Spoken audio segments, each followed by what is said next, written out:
Hello, and welcome to the 1840 podcast, where each month we explore a different topic balancing modern sensibilities with traditional sensitivities to give you new approaches to timeless Jewish ideas. I'm your host, David Beshefkin, and this month we're exploring Zionism. Thank you so much to our series sponsor, Unpacking Israeli History, the podcast that gives a fresh perspective on some of the most controversial and interesting events in the country's history. Catch the current season now and don't miss the special 3-part mini-series on the founding of the State of Israel. Listen to Unpacking Israeli History wherever you find podcasts or follow the link in the show notes. And thank you to our episode sponsor, the Daf Yomi podcast of Saul C. Greenwald, that is of course available on OU's All Daf app. The Daf Yomi is actually starting Tractate Gittin, Maseches Gittin, this coming week, I think on May 18th. Fun fact, it happens to be my absolutely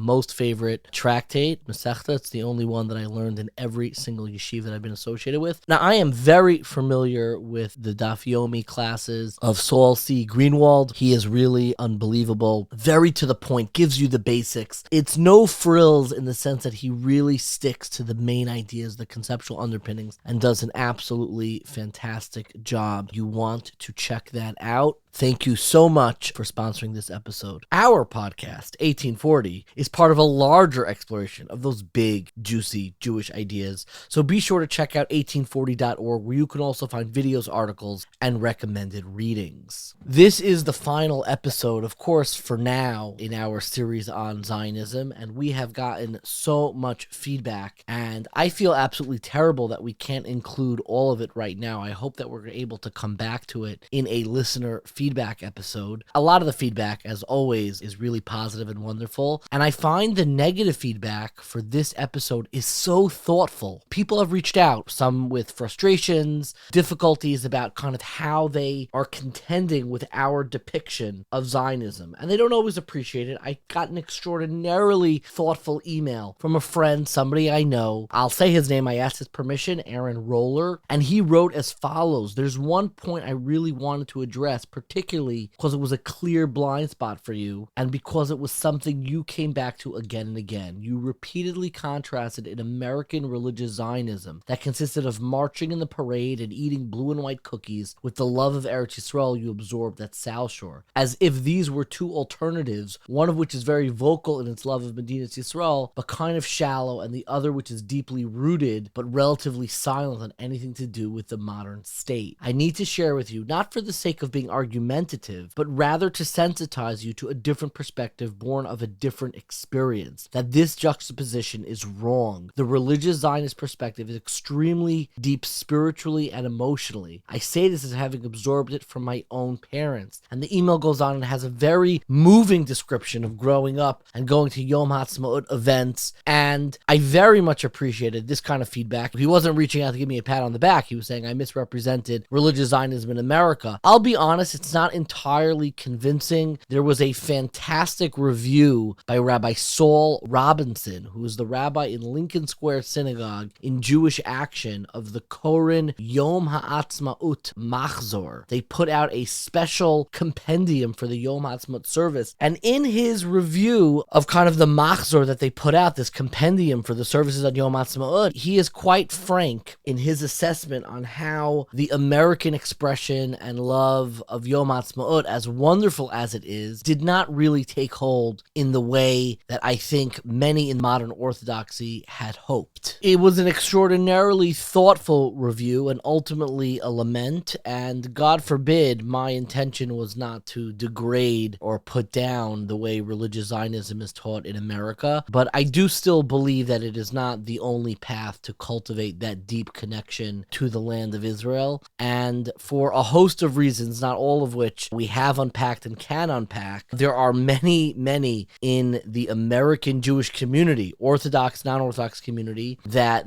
approach, that classical religious Zionist approach in America, has not taken hold and cultivated that affection, not even to make aliyah, but in the younger generation, it has not really taken hold. I mean, I would just ask the basic question, how many adults, not children, how many adults do you know who even attend a Yom HaAtzmaut service of that night? This is a lament. I'm not proud of this, but I do think that there is a larger lens through which we can cultivate these relationships. It's not exclusive and tied down to one particular approach, and that's particular to America, where by and large, a lot of the excitement that you feel in Israel on Yom HaAtzmaut did not carry over and is hard to produce. Though there's some incredible stuff. I'm not, God forbid, saying the things that we do in America don't work or aren't good. A lot of it is wonderful, but it hasn't taken hold on the mass scale that I think a lot of people, certainly of my parents' generation, would have hoped. Though there are wonderful things happening in elementary school, but I'm always suspicious of religion that's just targeted towards children. I like religious experiences that you can grow up with and continue to nurture as adults. And unfortunately, again, for a host of reasons, the rituals, the ideas that we associate with religious Zionism in America still need to be nurtured and developed to reach that wide audience, I think, that Aaron Roller so eloquently described in that email. And there were so many other emails, feedback, pushback, and again, the pushback was so thoughtful, and hopefully in our next listener feedback episode, we will get to a great deal of that. Today, I really want to do something different, which is talking about the aliyah experience. The original promise to Avraham, to our forefather, the promise that begins in Lech Lecha me'artzecha, umi me'uladetecha, umi beis avicha. God tells Abraham, leave your homeland, the place of your birth, and go el ha'aretz asher ar'eka, to the land that I will show you. There are two things that are missing in this original promise, this original conversation that we're still involved in now between God and Abraham. There are two crucial things that are missing. Number one, we're introduced to Abraham and told nothing of his childhood. We're told nothing of how he grew up and what merited this call from God to leave your homeland and where you were brought up and go to the land that I will show you. We're introduced to Abraham, according to most commentaries, he's already in his 70s. I mean, we know nothing of his childhood, his teenage years. I mean, a lot of it is filled in Midrashic literature, but we're told nothing of him growing up, and this is pointed out by the Ramban, by the Maharal. So many commentaries point out, why are we being introduced to him now? We don't know, why did God choose him? We're not told any of that. And secondly, not only are we not told anything about Abraham's childhood, God doesn't tell Abraham exactly where he's going. Imagine rounding your kids up on a family trip, getting them all into the minivan, you pack the snacks, and the kids are so, where are we going? We're going to the place that I will show you. And then you start driving off. I mean, the kids would rebel. You better have loaded up that iPad or whatever you do to entertain your kids on long car rides. I mean, that is not going to work. And I believe both of these things are very deliberately absent to tell us something extraordinarily important. Number one, there are so many doorways to the journey of Lech Lecha. There are so many pathways to begin this journey. God did not want to tell us Abraham's past because there are so many reasons why people begin this journey throughout the generations. And it's these stories that we're going to highlight today. And once you get to Israel, there's such a beautiful idea. There's so many different experiences that people have in Israel, some difficult, some uplifting, some nourishing. The Ishbitzer Rebbe says that one of the names of Israel is Haaretz Asher Areka. It is the land that needs to be experienced. You can't just hear it secondhand. You can't just look at it in brochures or go to websites. It is the land that needs to be experienced. God tells Abraham exactly where he's taking him. I am taking you to the land that needs to be experienced. That is our homeland. And throughout this episode, we are going to explore that decision, the decision to bring your family to Israel, to begin a life in Israel, why people do that, what are the challenges, what are the difficulties. Now, obviously, we can't highlight all of the experiences. We have some incredible essays on the website that will be dropping that will fill in even more. But I wanted to begin this Lech Lecha story of why people go out, leave where they grew up, leave where they came from, with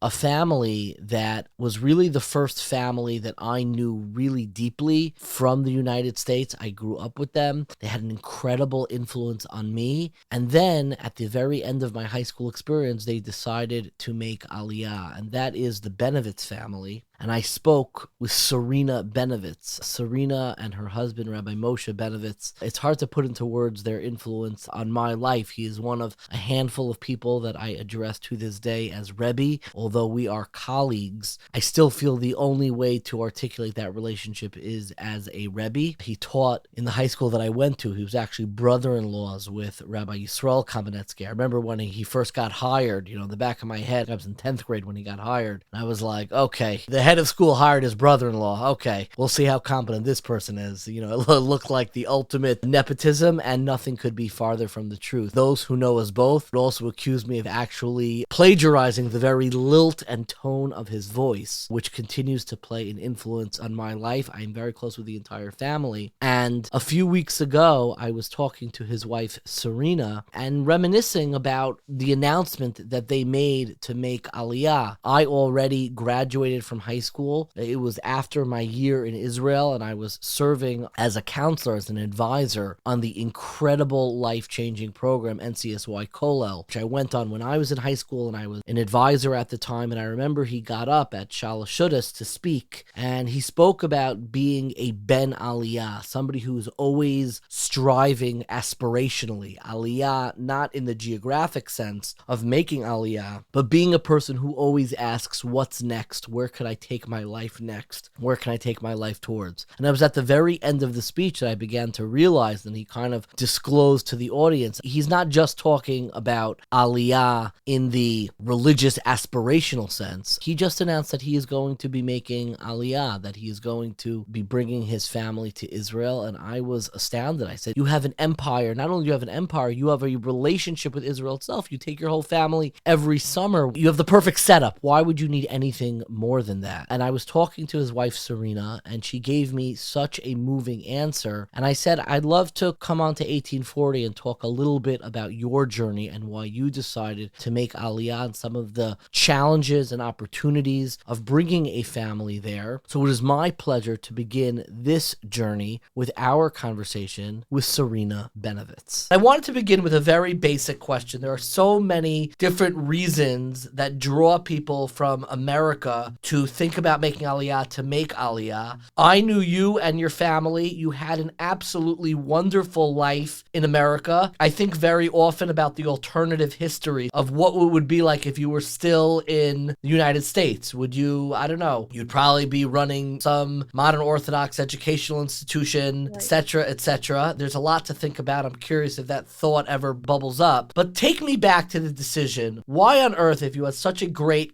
and when I say comfortable life, I'm not talking material comfort, religiously comfortable. It made sense. It worked. Why did you decide to make aliyah? So I'm going to go back very briefly to my seminary year, where, like many, many students, I was really excited about Israel. And I came home from seminary saying, I want to make aliyah. And when I started dating, I was only dating guys who wanted to make aliyah, until my roommate in college set me up with my husband. And after the first date, she said, how was it? I said, actually, it was great. I said, but I only date guys who are making aliyah. Why on earth did you set me up with this guy? Like, what were you thinking? Like, that. We were friends. We used to talk, and she knew that. Now, it wasn't that my husband didn't want to make aliyah. He was very passionate about Israel. It's just that he was doing things in America at that point. I mean, we were still young then. He had a trajectory laid out in front of him. He was doing good things. He had an incredible impact on me. He's world renowned, definitely in that single gender modern Orthodox world. I mean, there are few who have had the impact that he has had. Yeah, things were very comfortable. Exactly. So after we got married, I married him. All was great. We did not make aliyah. And we used to come every summer to Israel for a summer program for 6 weeks every summer. And after a few years, I kind of felt like,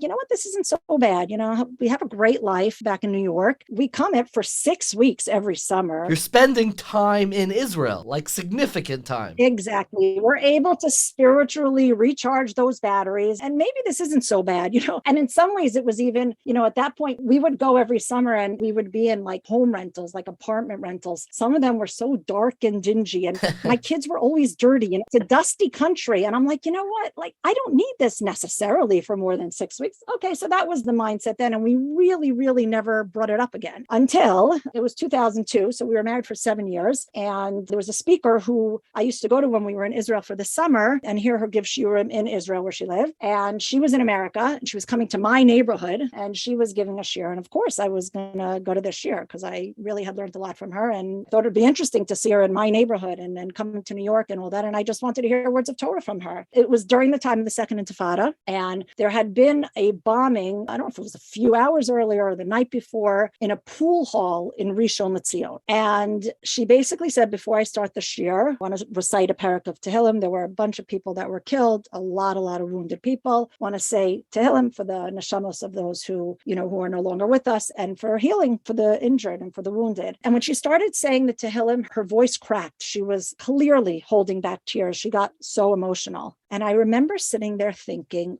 like, what? Like, she's a really religious woman. She doesn't know anybody personally who was at that pool hall in Rishon LeZion. And I also heard this news a few hours earlier, and I said, another attack in Israel. And I kind of just went on with my day. And I'm like, she has something that I don't have. Like, she feels a connection, even though there's no personal connection to these people, presumably. But I didn't feel that. And all of a sudden, I don't know, I felt very hollow. I sat through the shir, I came home, and I told my husband what happened. And I said, we need to give this a try. I said, I don't even know if I want to live in Israel anymore. I don't know if I can live in Israel, but I know that we have a responsibility to try. And suddenly, I don't know, I was experiencing something that I hadn't felt beforehand. And I expressed this to my husband right there and then. I said, the past is the past. I wasn't around for 1948 or 1967, but the present, there's like a story that's being written here. And we could be a part of that. Israel is being built up every day. And, we need to have this connection. And clearly we don't have it here. And I said, as far as the future, everybody knows where the future is. The future's not in New York. We have to go. That's what I said to him. I said, we have to try. What I find so moving about the story is that it inverts a lot of the normal trajectory of an aliyah story, which is the aliyah of opportunity, the aliyah that all of the technological innovation and professional opportunities and how amazing, the food is in Israel and all that stuff. And what I find so moving is that what really pulled you to rethink was the sense of distance you felt in the aftermath of tragedy. And it's something that resonates particularly with me on a personal level. I'm very active on social media, and I am always at an absolute loss. I can't even say words after a terrorist attack or something tragic happens in Israel. All I'm able to do is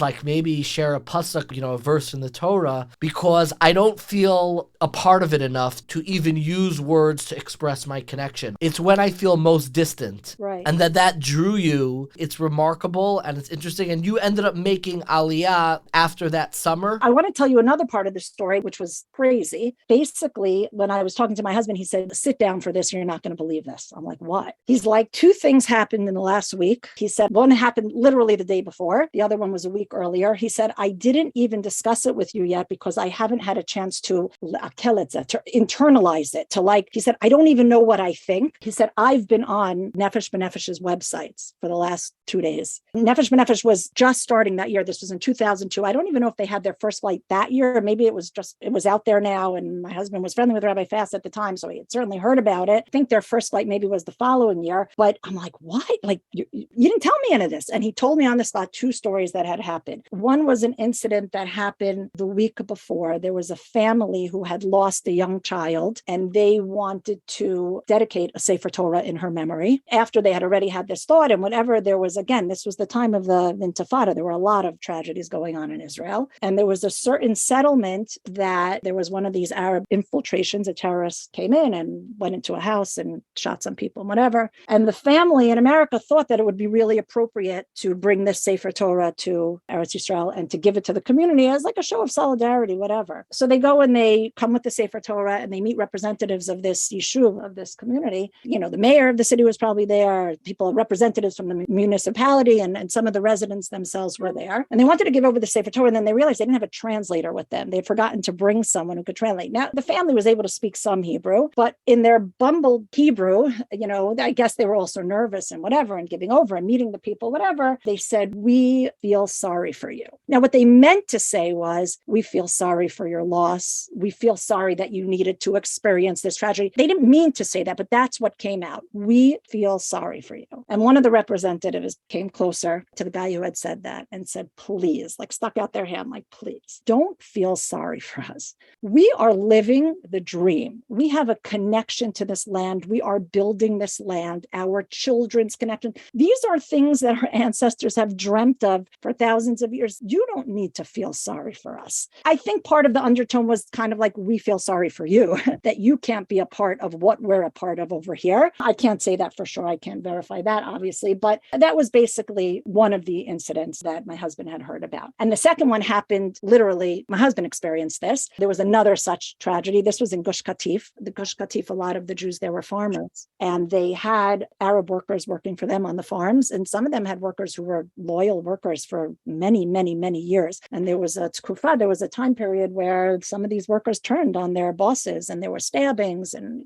sometimes literally the workers stabbed their employers. Other times it was just, again, going into a random house and whatever. Anyways, there was literally a tragedy that had just happened. And my husband had a good friend who lived in Gush Katif, and he called him up. At that time, he was the director of student activities in a boys' high school. And he said, listen, we have money and we have resources and we want to help. What can we do? We can send money. We could send pizza to all the residents of the community. We could send teddy bears to cheer up the kids, something. We want to do something to show you that we care and whatever. And the guy's like, no. And my husband keeps throwing out ideas and says, no, we don't need that. That's not going to do it. Not what we can do. My husband finally said, like, what can we do to help you? And he said, you want to know what you can do to help? You can move here. Come to Israel. That's how you can help us. Numbers matter. We need more Jews here. And he said, you want to build the morale of the people of my community? If they see people willingly come, we're not escaping inquisitions anymore. We're not running away from poverty. If they see people coming and making aliyah willingly and whatever, that's what's going to boost their morale. And that's what's going to show, the connection, whatever. And it was those two incidents that prompted him when I came on home. His end, unbeknownst to you. On his you. end, that we were literally, completely in sync. For nearly identical reasons. One of the big issues when it comes to aliyah is the question of education. And particularly, we know the format, and I know this for myself, I know how to raise kids in America. And very often when you try to transplant the American options to Israel,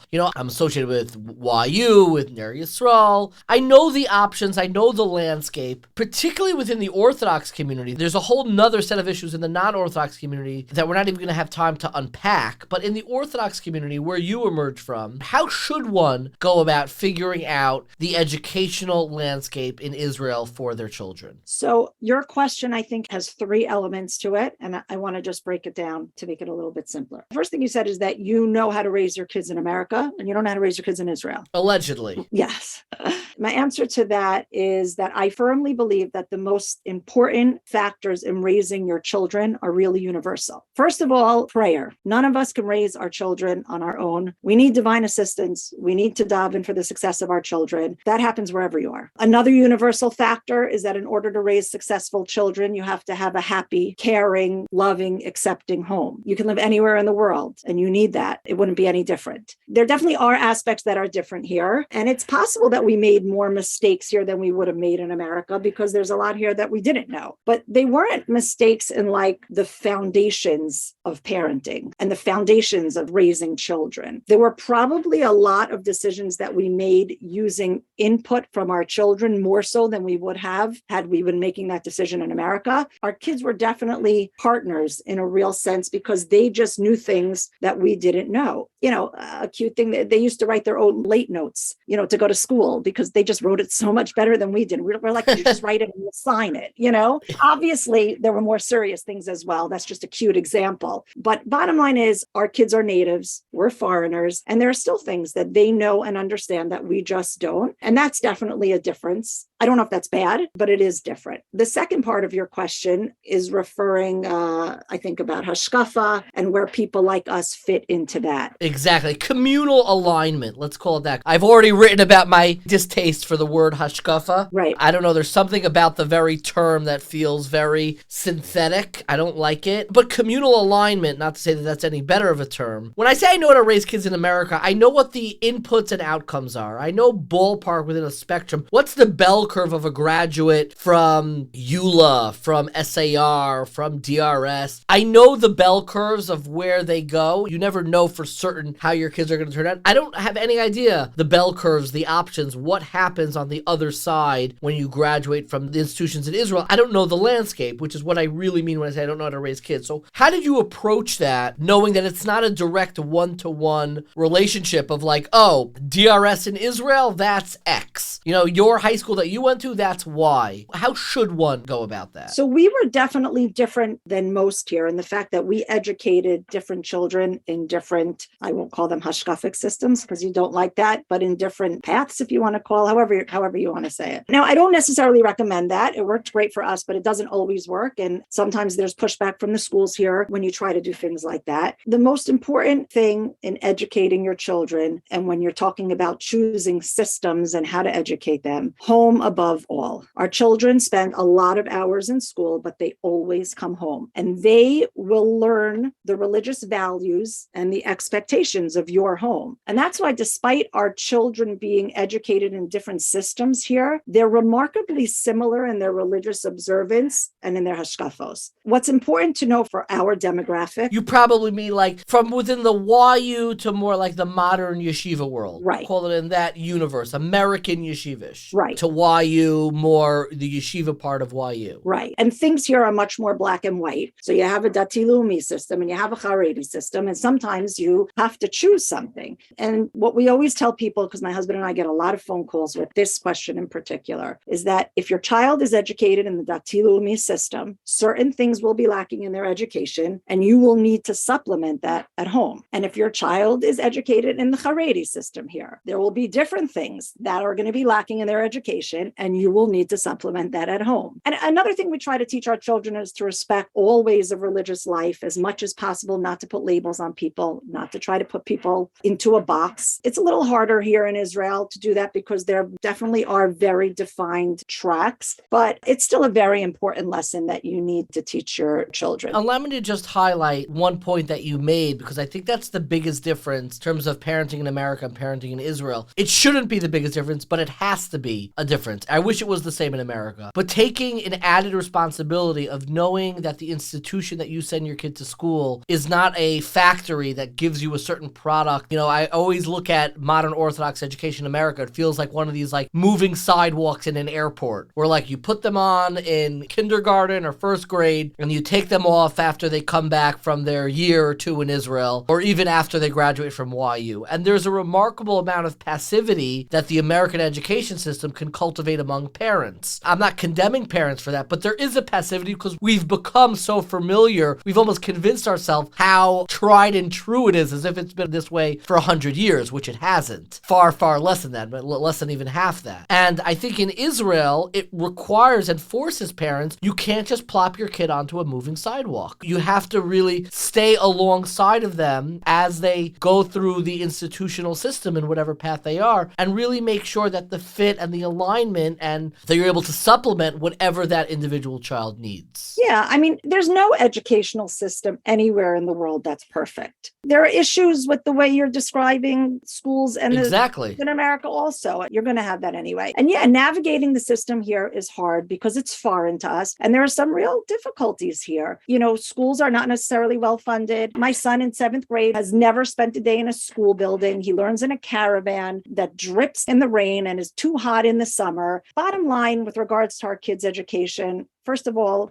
our children and our children-in-law who have been educated here are incredible. We have one daughter-in-law who wasn't educated here. She is incredible as well. She's great too. She's great. I can vouch for that. All of our children are all sincerely from Baruch Hashem. They have beautiful midos and they are very well educated. Girls and boys have different systems here. So all our boys, sons and son-in-law, are in the chinuch system. They're learning on very high levels. The girls, my daughters, my daughter-in-law, having gone through the system, they're well educated with impressive degrees that they earned here in Israel. So Baruch Hashem, they thrived in this system. You know, you have to sometimes look at the end result. There are some growing pains along the way sometimes, but we have found the system to be fabulous.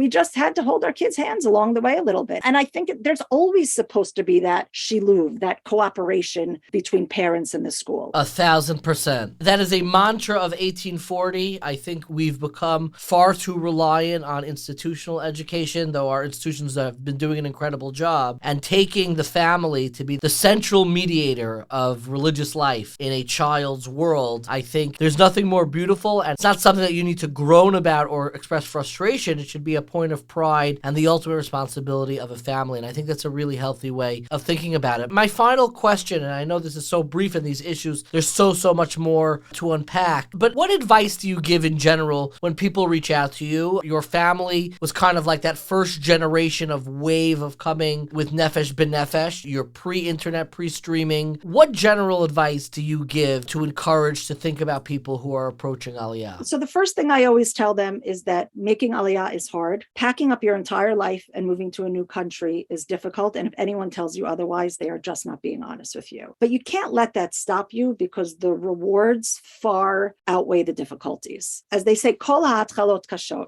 Everything is tough at the beginning. It gets better. It all gets better. We tell people, my husband and I, about the importance of maintaining connection with family and friends. That's so important. And in this day and age, it's easier than ever with technology and international travel. The two most important things I think that I'm going to say this evening, and I think this is going to take us back full circle to that night 20 years ago. Know that connection that you will have here is so strong. The block WhatsApp group where you borrow milk from the neighbors also has ride offers to the D and Palei Shivas and to the Yaniv funerals. And of course, anyone want to come with me today to Kever Rachel, WhatsApp messages. This is awesome. My daughter just came home a few hours ago from a school trip. I don't think they have school trips like this in the educational system in America. Their first stop was at the Chasalat lettuce and cabbage factory. Chasalat is where they grow the hydroponic lettuce so that there are less bugs and all that. First, they went to the fields to see the vast amount of land and things growing there. And then they went into the actual factory and they met with the workers and with some of the mashgichim who were teaching them about the laws of bugs and checking and all that kind of stuff. And then there was somebody there who was talking about the,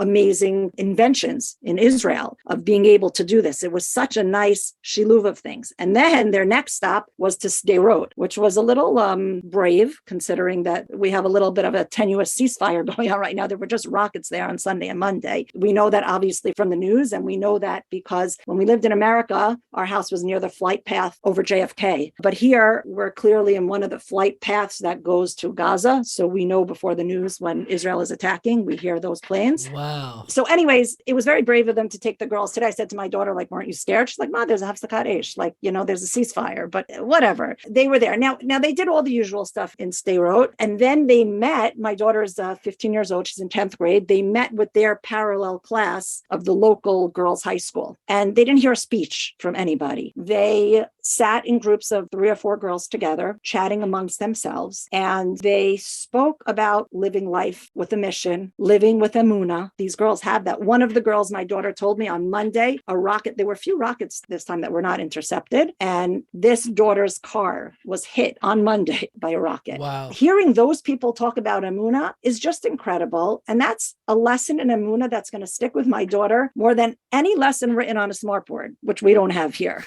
And also important, going back to the original story of how we got here, that drive that I had to be a part of the story of Israel. It's happening. And anyone can easily be a part of that if they pick up and come here. You can witness the prophecies of the Navi, Odishama Bare Yuda Yechutzo Yushalayim, while you're standing at a chuppah in Yerushalayim. You can merit a connection to the land through a year of Shemitah observance. Everything you do here takes on an added level of significance because you're part of a story. You're not just working in high tech, you're building the startup nation. You're not just a nurse or a pharmacist, you're giving quality of life to the people of Israel. When you're teaching and learning Torah, you're protecting Eretz Yisrael and you're building Torah in our homeland. And yes, those are all my children's professions. But and the last thing is the future, of course, is here as well. It's not in America and it's not in Europe and it's not anywhere else. I remember promising my then first grader when we told my oldest son that we were making Aliyah. He was worried about leaving family and close friends. And I promised him that someday they're all going to follow.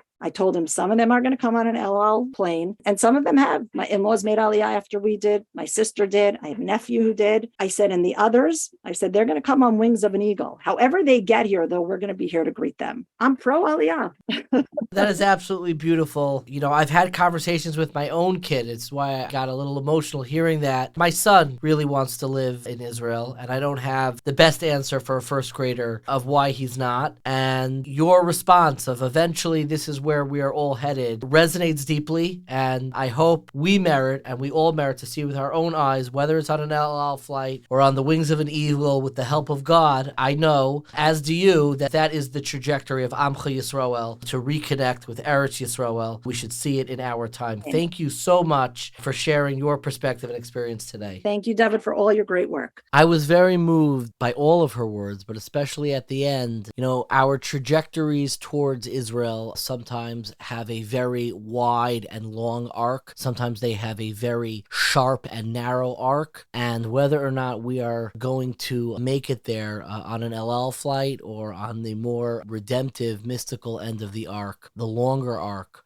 Al Kanfei Nesharim, on the wings of eagles, so to speak, in that time of redemption. There's no question that all of our lives of the Jewish people are faced towards the land of Israel, and what brought her there has always fascinated me, and that's what I was so moved to include this. So often what you hear people talk about why they make Aliyah, it's because of the comfort, the opportunities, the excitement. There's so much work going on in the startup nation, and what intrigues me so much is what actually pulled them there wasn't startup nation, though that's certainly a big part of it, was being able to connect even in times of pain, even in times of difficulty, and not feeling like a bystander, like that famous quote that I've mentioned before, The Man in the Arena by Theodore Roosevelt, where you're not standing on the sidelines, but the credit belongs to those who are actually in the arena, whose face is marred by dust and sweat and blood, who strives valiantly. And that experience is not on the sidelines posting emojis onto Twitter, which is essentially what I'm doing during times of difficulty. I feel like I want to connect, but nothing accentuates my distance more than all that I'm left with during a time of difficulty, but being there in the land with the people, to have that be the reason why you were drawn. I just find that incredibly moving, almost biblically moving. And I so appreciate her thoughts on that. I spoke to somebody else who's really so incredible and so thoughtful, somebody who's reached out to, who's been a long-time listener. I'm so thankful that she jumped on, because she also addressed a very fundamental question that so many people have as it relates to Aliyah, and that's specifically the parenting question. And she added on a little bit more. They did not take the same approach as the Benovitzes. They took a very different approach. And I just so appreciated her thoughtfulness. More than anything else, aside from her words that she shares now, just the encouragement she's given me over the years of just really being a listener and understanding the world from which I emerged. We grew up only a few blocks away from each other. This is our conversation with CB, otherwise known as Chana Berkowitz, and her decision not just to make Aliyah, but more specifically how they navigated the educational systems for their children. I think one of the most complicated equations to figure out is how to reimagine the educational experiences that you had in America and what that looks like in Israel. What would you tell people? And I'm curious for yourself, how did you find and make decisions about schooling for children? It's definitely, the schooling system here is very different. We moved when our oldest was 4, which was also it's a good age. Early, exactly. We wanted to move as early as possible with our children as young as possible. We also kind of had to think about what, sector do we want to be in? Obviously, no one likes to put themselves in boxes, but the reality in Israel is that you kind of need to choose. Are you Chiloni, Dati Leumi, Haredi? And that will also inform a lot of choices, including school choice. So we chose to identify Dati Leumi. We live in Beit Shemesh, which has a lot of school options from all, areas, all sectors. And the first school that we put our older kids into, we were very happy with it, and our kids are doing well, but it was really not at all how we grew up and were educated. treated. And we did feel like things were lacking. Our kids stayed there in first through sixth grade, but it was definitely not. Give me some examples. What were the examples? I mean, like, they didn't have color war. They didn't know what. No, I think the most surprising was the Limudei Kodesh. First of all, the day is not structured as Limudei Kodesh in the morning, Limudei Chol in the evening, or afternoon, I should say. It's mixed up. Some days they start with math. Some days they start with Chumash. Some days they maybe have only one Limudei Kodesh class. It was very weird to me to see it being treated as just like another subject rather than like, this is our priority and how we start our day. And then we go to which is pretty standard in America. Right. Like I went to Beis Yaakov, I went to TAG, like, that's kind of what I was expecting. And I was a little bit surprised at that attitude. It felt a little bit like very basic, like Yadus, like we called it in America, is taken for granted that like the kids will know the dates of the Chagim and they'll know all the parshios in order. And it didn't go that way, which was a little surprising. When it was time for my youngest to start school, another child started in the same school that my kids were in. And then we switched to another one. And it was way more what we had been looking for and way more what we were used to. Also within the Dati Leumi world? Also, yeah. It's a Talmud Torah. It was still Dati Leumi, but the religious Judaism was much more organic and just way more what I was used to growing up in Queens, Beis Yaakov, Rockaway, TAG. And that educational question, it definitely does loom large. It is complex. And I think about what both of them said, it can be navigated. And I just feel that so much of the success of educational institutions in America, which we already discussed previously on our education series, can end up ossifying and paralyzing people where they're unable to find any other path, except particularly in places where you have very strong schooling. They feel like you just go onto that moving sidewalk and there's no other approach to raising children. Though Israel may be very different, I think it can be navigated, and I hope that more people speak specifically on how to transition specifically as it relates to educational institutions for children. I think that's so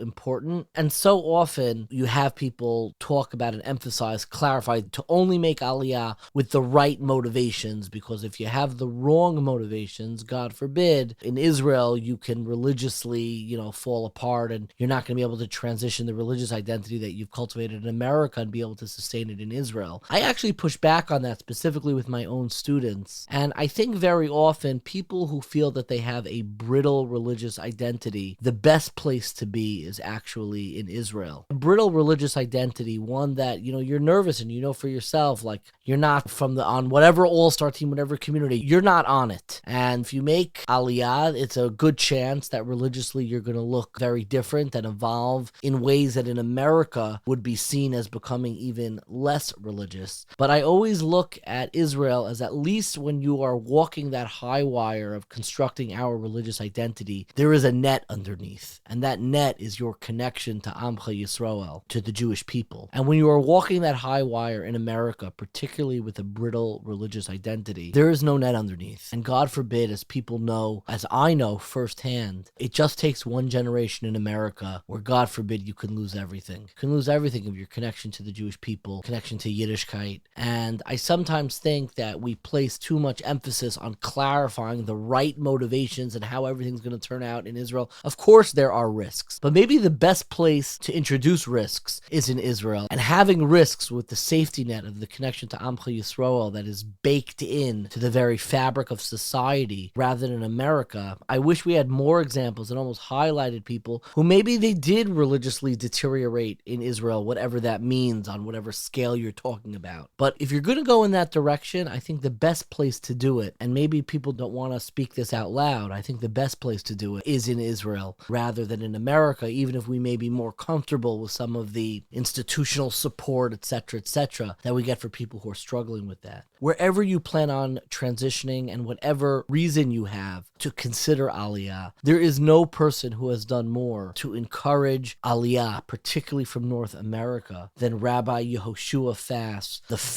co-founder to be specific, of Nefesh B'Nefesh, an organization that I think it took both of my sisters, definitely one of them, on an early flight who made aliyah, and for so many people has really placed the notion of aliyah within our grasp, not something that seems outlandish or scary or foreign, but something that can really be integrated into the American psyche and to the North North American experience. And he has done so much, which is why I knew this episode needed to be anchored with a conversation with a person who has dedicated his life to this mission and continues to dedicate his life to this mission, which is why it is my great privilege to introduce our conversation with Rabbi Yehoshua Fass. What exactly does Nefesh B'Nefesh do? Normally, when you immigrate to a new country, I assume you interface with the government. The government decides whether or not you can become a citizen. So what role, assuming Nefesh B'Nefesh is not a government position and a government organization, and I could be wrong on that, what exactly does Nefesh B'Nefesh do? Okay, it's a great question. We have to examine a little bit of a history to the organization and to Aliyah and define the evolution and the transformation of the organization itself. In 2002, when we founded, myself and Tony Gelbart founded Nefesh B'Nefesh, we realized by the own acknowledgement of the government of Israel that Israel has always created the construct of aliyah, of immigration, for aliyah of refuge. For those running away from distress, persecution, anti-Semitism, Israel was constructed, its infrastructure was created as a haven, as a homeland for those who were fleeing from something.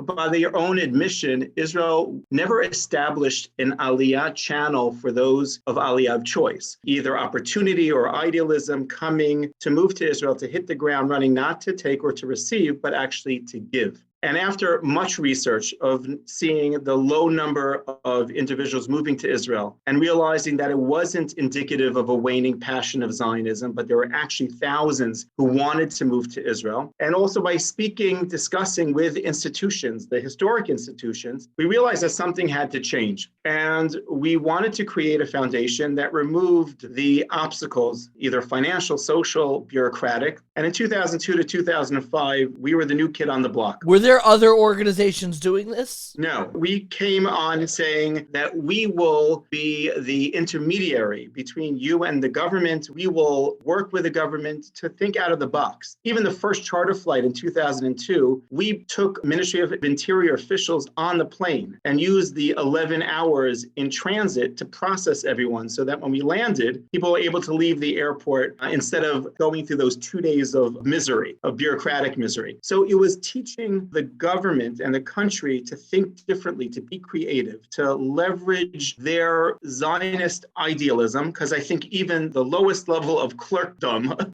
has that fire within them to help, and to give them a partner to try to make that change. Why do they trust you? I think you're American born. I have a hard time getting credibility with a cab driver in Israel to take me half seriously. I don't take myself seriously when I'm in Israel. I'm embarrassed to speak Hebrew in Israel because, I could read fluently, I could type fluently. I don't feel, Israeli. You had to get the credibility of the government of Israel to say, hey, we want to help people from West Hempstead make aliyah. I understand why the cause would interest them. How did you get their credibility? It's also a phenomenal question. Before we launched the organization, before we launched Nefesh B'Nefesh, myself and Tony Gelbart, we traveled to Israel and we shared the idea with many politicians and chief rabbis and past prime ministers. And we said, we have this crazy idea. We want to rebrand, recreate, refashion immigration of choice and brand aliyah of choice. Would you be receptive to it? Would you be receptive to think out of the box with us and be receptive that two Americans are coming to teach the government of Israel how to transition and to morph what they've always done since 1948? And we were received with such embrace and receptivity that it gave us the extra fuel to move on and to launch the organization. Now,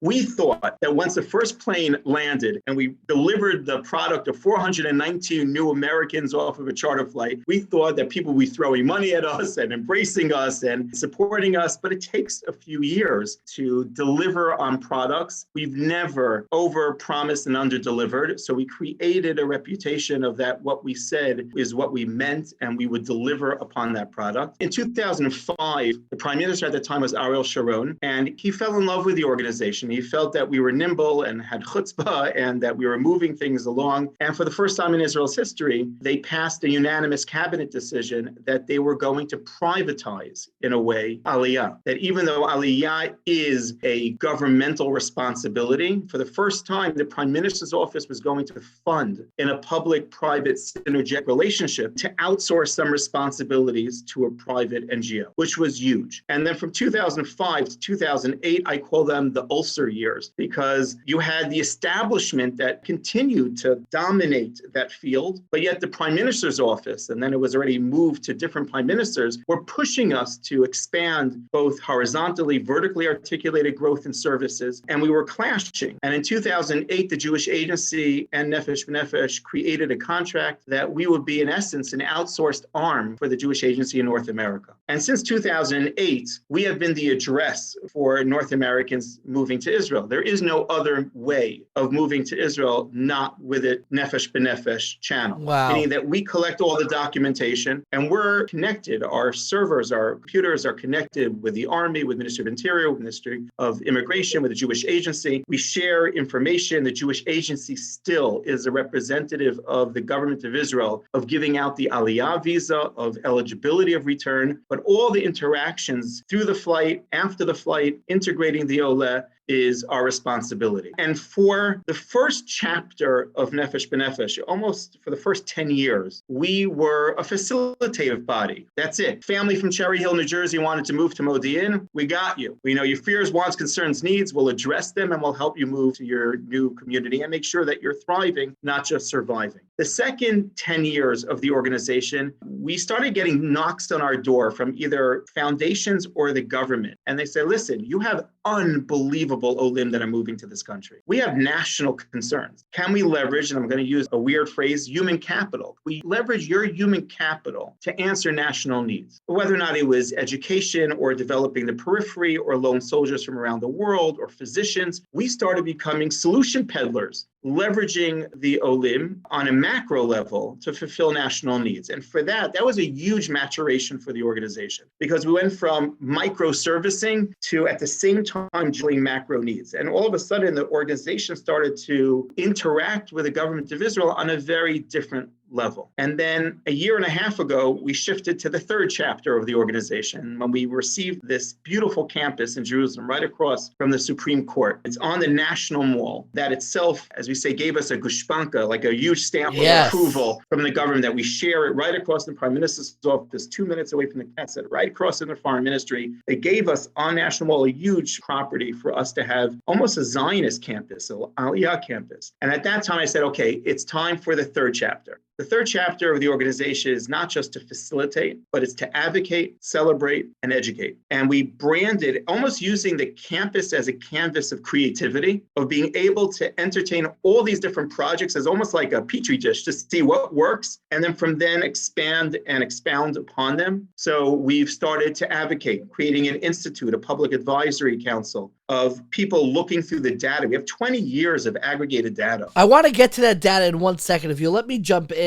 I want to first ask some very basic pedestrian questions. Go for it. People all the time, they're sitting in their house, maybe their kids just went to sleep, and there might be a couple sitting together in the living room and saying, hey, maybe we should think about moving to Eretz Yisrael. Maybe we should think about making aliyah. In a very technical pedestrian way, what are the first steps that you need to do before actually making aliyah? Is the first step going to the Nefesh B'Nefesh website? Are there basic ways to kind of make the process even less painful than it has to be? Is there like a checklist that you tell people when their ruminations, they've gotten together and for the fifth time on a late Motzi Shabbos Saturday night, they're sitting together and they're saying, hey, maybe we should really do this. What are the very basic first steps? The logistics and the technicalities of it is like a scavenger hunt. It's laid out very, very on a rudimentary level of what you need to do and the order of what you need to do it. You go to our website, Nefesh B'Nefesh, nbn.org.il, and it's hand-holding. There are tens of thousands, literally, without exaggeration, of explanations, of pages on every single thing you can possibly even want to know about living in Israel, and of course, the process and the policies that are necessary to move to Israel. I think the more necessary step is to make sure, let's say, this couple who are discussing their aliyah plans are on the the same page. Or individual, yeah. Or individuals. It needs to be a fully developed and even nuanced conversation between two people, or a conversation with yourself of what are the challenges? What am I giving up? What am I gaining through the process? What do I want to see? What's the metrics for success for me?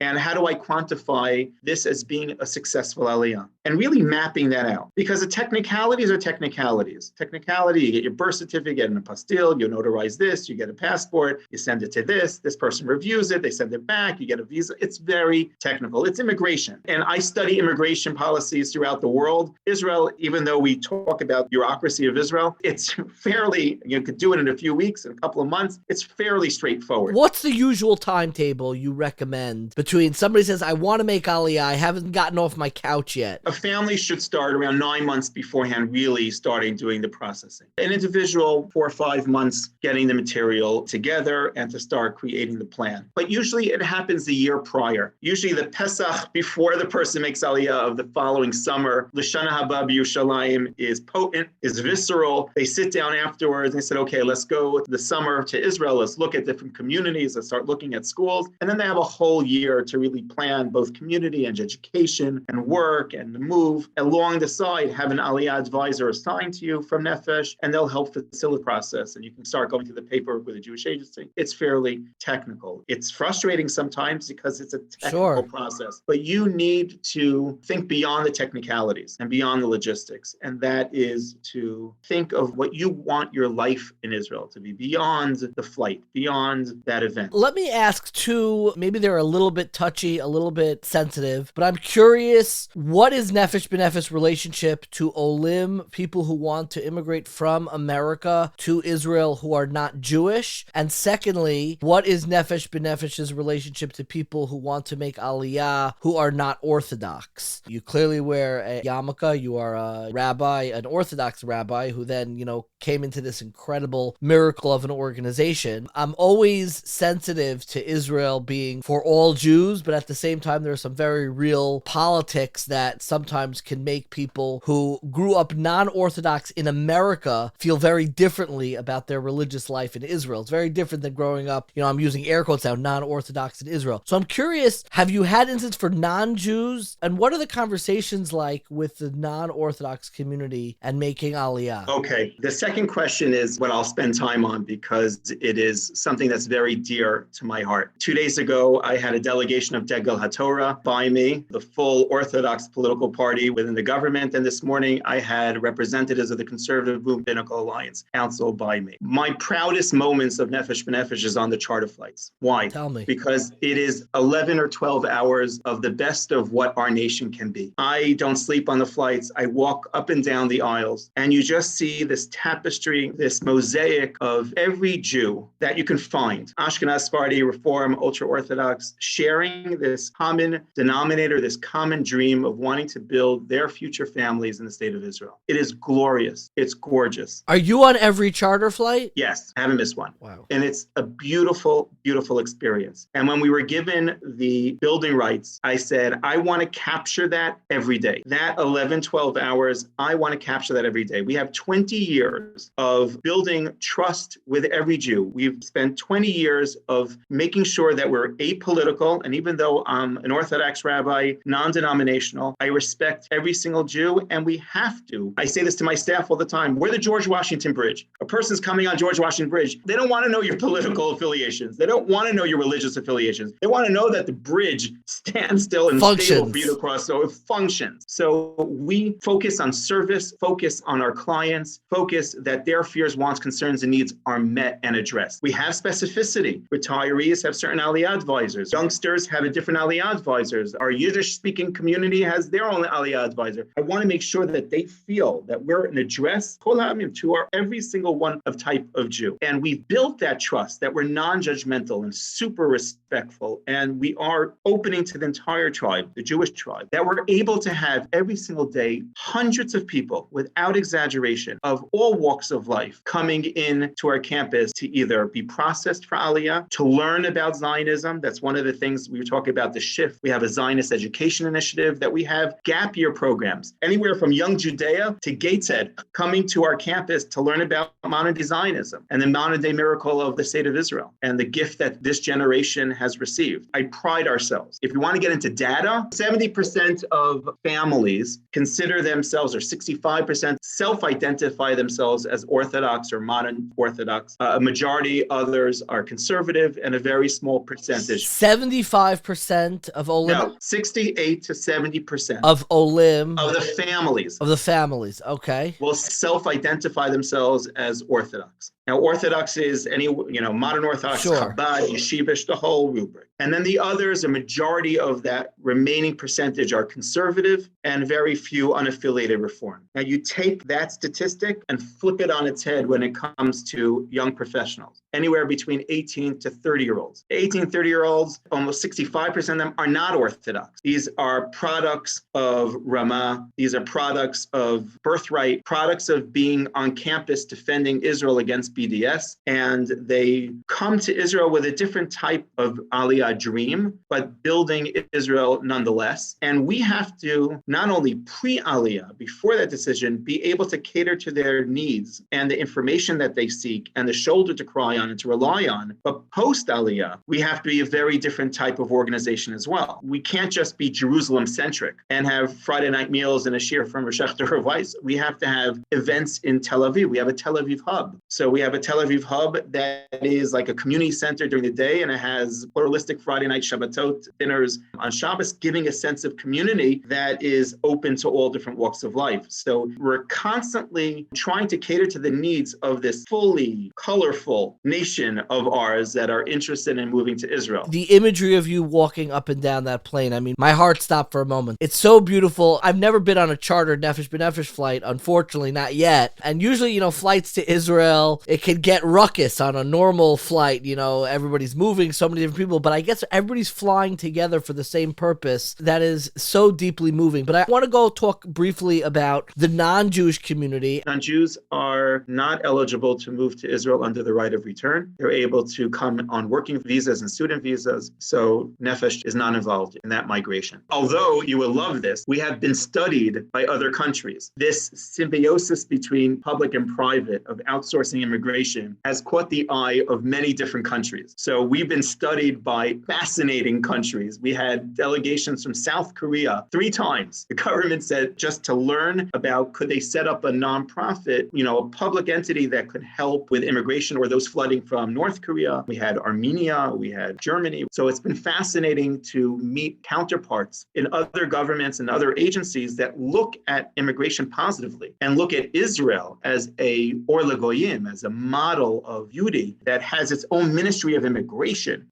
as a ministry of absorption, which is a rarity around the world that actually wants to help and accelerates and gives benefits. So it's been fascinating, and it's an incredible feeling to represent Israel in that way with counterparts who are trying to understand how do we more benefit and service immigrants in other countries. I want to ask about the data of the when of Aliyah. There's always a running meme on the internet where people will say time to contact Nefesh B'Nefesh whenever anything goes wrong in America or something's going on in the world. It's time to call Nefesh B'Nefesh. I am curious if your data reveals when there are peak interest, when there are spikes in your website of when people want to make Aliyah, and whether or not the political climate, especially now, Israel has been in the news over the judicial reforms. There are people who feel very alienated in America, at least, because, they're watching from a distance. They're not protesting on the streets. They're watching from a distance, and they feel alienated from Israel. People who are good, decent people, and I am curious if you see drops in Aliyah when either there are political issues. Are there drops in Aliyah after terror attacks, or does that spike Aliyah? What are the trends? What does the data tell you in what you see on the website in terms of interest in Aliyah based on what's going on in Israel and America? Awesome question. Awesome questions. We are very data-driven. We collect everything. So we can tell you spikes of hours, spikes of days of not only phone calls coming in and website and which pages people are searching, down to application downloading and what's moving people or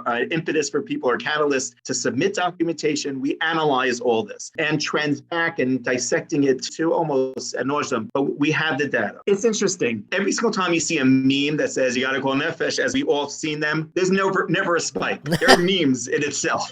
It's funny. And when you would think, you and I would think there would be a spike, there isn't. And when we would think there would be a drop, there isn't. I was speaking this morning to a bunch of communal leaders. I was saying it's fascinating. There is a conveyor belt of Zionist expression in education that happens in America. And there are different ingredients that go into this conveyor belt. It could be summer camp, it can be Israel Day Parade, it can be an incredible teacher, it could be Hebrew teaching in a school. It creates this, 6,000, 7,000 people a year that are interested in this concept, where 4,000 of them, actualize on that dream. It's fascinating when you would think that there would be a drop, it doesn't happen. Even with all the political turmoil now, there's not a change whatsoever. What shocks me is that when there is major wars or major terrorist spikes, it just galvanizes those who are sitting on the fence to move forward. There's a feeling of, if you have this for Brent, this built up fire of Zionism and passion and a decision to make, you're undeterred. And it almost coaxes you a little bit to plant your flag and to show the world that I'm undeterred. To be in the ring. Exactly. We've seen that. The major spike that we saw, that was historic.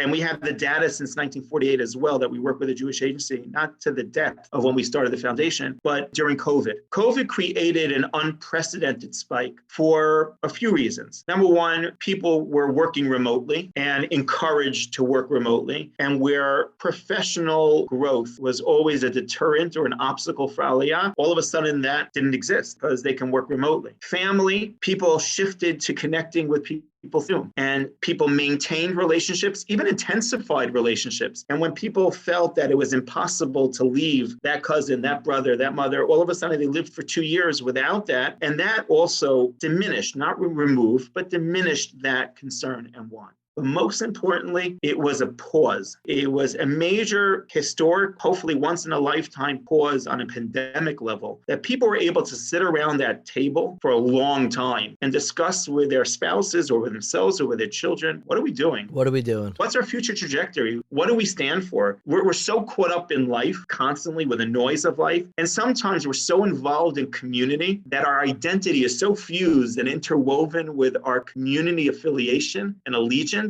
that we can't even bifurcate. We can't even remove ourselves, divorce ourselves from that identity to explore what we want as people, as individuals. COVID forced us, all the Gabayim, the presidents, the rabbis, we were home. We were home around our table, and it forced us to view our own identity, to explore our own identity, or many times for the first time in a quiet area for an extended amount of time. And we saw people saying, we wanted to do this, but then we got caught up in life. We got detoured. And now we want to get back on that highway. We want to get back on that path. And we saw a deluge of applications, of interests. So much so that, we're dealing right now in 2023 with all the new applications that are coming in and getting back to that spike of people who say, I want to do this. Then somehow life went back and the masks, were removed. And then you went back to shul, you went back to the work. And now the question is that could we get back to that spark? Is there any of that spark still left, or was that just an episodic anomaly? But you saw a major spike. I know countless people who made aliyah during COVID, myself, anecdotally. It was so off the charts of interest that statistically you can't even relate to it. Broadly speaking, very broadly speaking, we have a modern Orthodox community, we have a yeshiva community, and we have a Hasidic community. I am curious, in that breakdown, you said you have between 68 and 70% of your annual olim come from the Orthodox community. Of that 68 to 70%, what is the breakdown? Modern Orthodox, yeshivish, Hasidic, obviously the typical, when we talk about Zionist education, we usually associate that with modern Orthodox schooling. And I am curious if the data, does that translate into higher percentages of olim? I'm curious to see in that breakdown, what percent come from each of those communities? Your supposition is correct. I don't want to throw out data or imprecise data, but I can tell you, it's not empirical, but I can tell you gut. 90% of the Orthodox self-identified affiliation is modern Orthodox, or maybe 85% is modern north of the rest is Chabad, Yeshivish, Haredi. Haredi aliyah is something that never caught on, either because of IDF obligation or the Zionist expression of it, not saying that there's no love for Eretz Yisrael and there are not thousands of couples and Avrechim coming here to learn, not questioning that, I'm just saying the institution of aliyah. But we are seeing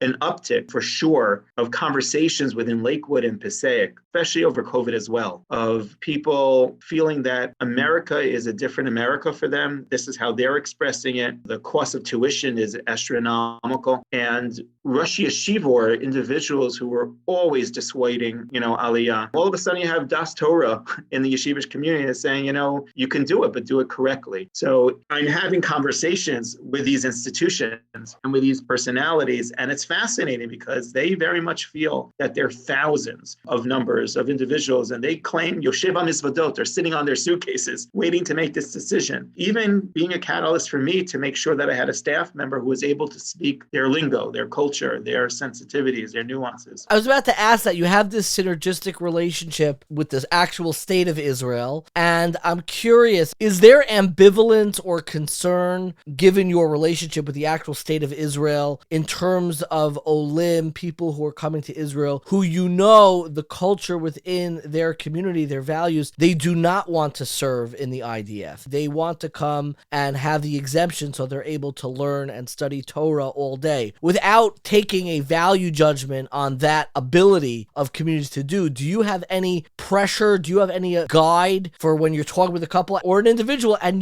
there's no interest whatsoever? In fact, the biggest impediment is the fact that, normally in Israel, part of living in Israel is serving in the army, and they're never going to want to do that. It's realistic expectations. I don't feel pressure. It depends on the meetings that I have throughout the day of the sensitivities and sensibilities of individuals that are expecting certain responses from me. I just want to pause. Sensitivities and sensibilities is my line. So. Oh, yeah? I'm sorry. Every 1840 intro, I'll allow you to borrow it, but I very much appreciate it. I'll try to find another.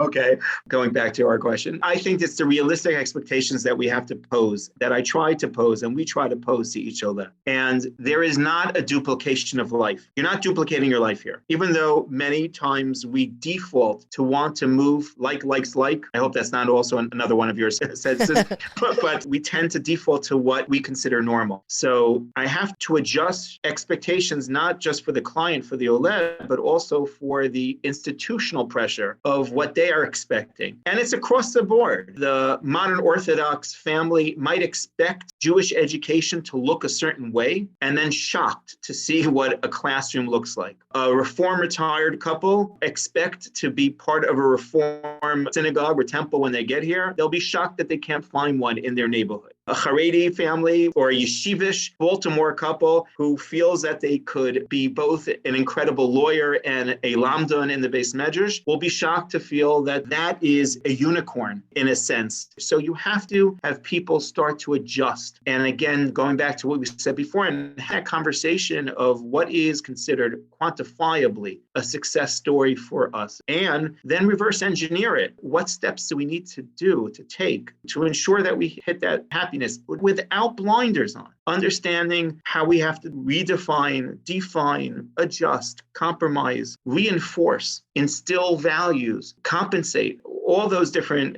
verbs to create the success. So it depends. Like I have meetings and sometimes I know what I'm going to expect at meetings. I can sit with one branch of the government and they're shocked that I'm meeting with other denominations and vice versa.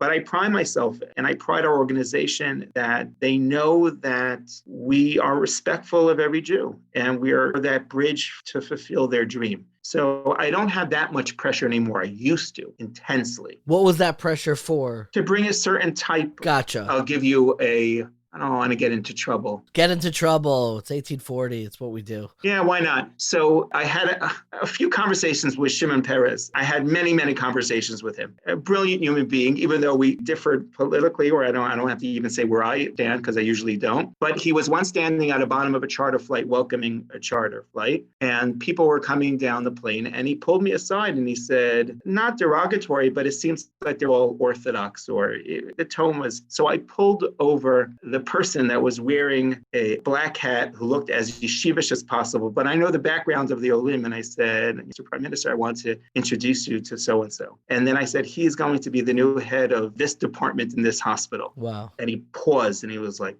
what? I said, it's not monolithic, not black and white. Zionism comes in many, many different colors. And it was an eye-opener experience because until then, this was years and years ago, people had this notion that, Orthodox looked a certain way, or aliyah from North America looked a certain way, or Zionism in certain camps looked a certain way. And you can't label. And the more that we develop that hybrid and celebrate that spectrum, it will hopefully trickle down to educate, to nuance, to a deeper sense of appreciation. And maybe that charter flight experience and maybe what happens on a day-to-day basis at our campus might be felt outside of those, Dalet Amot. Broadly. Exactly. That's very, very beautiful. I'm curious about what happens after, the dream and the initial, I'm thinking of Rav Tzadok's words. Rav Tzadok in his first Hasidic word, Tzidkas HaTzadek, opens up and says, Reishis Knesses Ha'adam Tzarech Lios B'chipazon. The initial entryway to the service of God has to be very quickly. You move very fast. It's with this passion and excitement. V'acher kach, and afterwards, la'at la'at. You have to move a little bit slowly. I want to know about the data, the conversations of when aliyah does not work out. There are people who I know who went through everything, then they come back a few years later. Sometimes it's helpful, almost in the same way like a Shalom Task Force or organizations that educate about marriage, like what are the causes of divorce, so to speak. And it's not such a far-fetched analogy, given that the tractate that talks about divorce talks about leaving Eretz Yisrael. What are the reasons why it doesn't work out? And what are the conversations you could have now that could help almost preempt or navigate those issues that you see, those thematic issues that come up that make the dream, after realizing it, suddenly erode? Awesome. First of all, in studying and doing the research,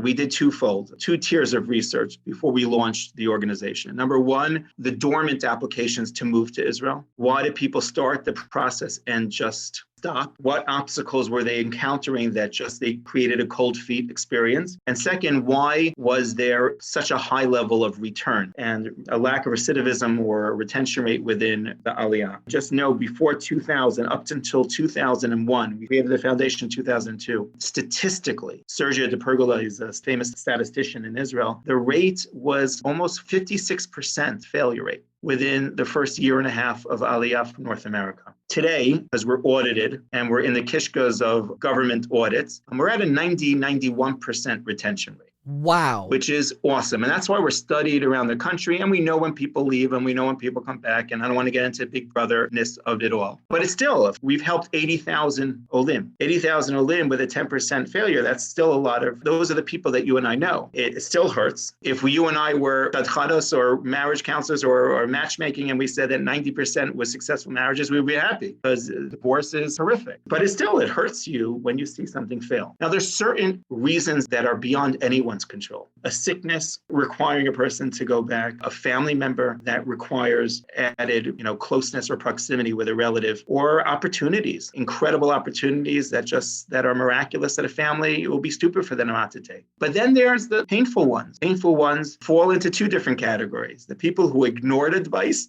and the people who tried everything. The people who tried everything, life is challenging. Sometimes you're hit with variables and encounters and experiences that are just not fair. They're just not fair. It could be marital, it can be health, it can be financial, wherever you are. And it's painful to see people who tried and struggled. And those hosts of factors would have made anyone have a difficult or miserable experience wherever they would be. It's hard because they invested so much and they sacrificed so much and compromised so much and had such a beautiful taste of that dream. And to see it fail is painful. And then you have the others that just frustrates you because just don't listen. They don't listen. What are they not listening to? I'll give you an example. Wife is kicking and screaming that she doesn't want to move to Israel. The husband's like, this is going to happen. We're doing it. You can predict a day where either the aliyah will fail or the marriage will fail. Or the parents are dead set on making aliyah, but they have a junior in high school who's about to start a senior year. Wait a year.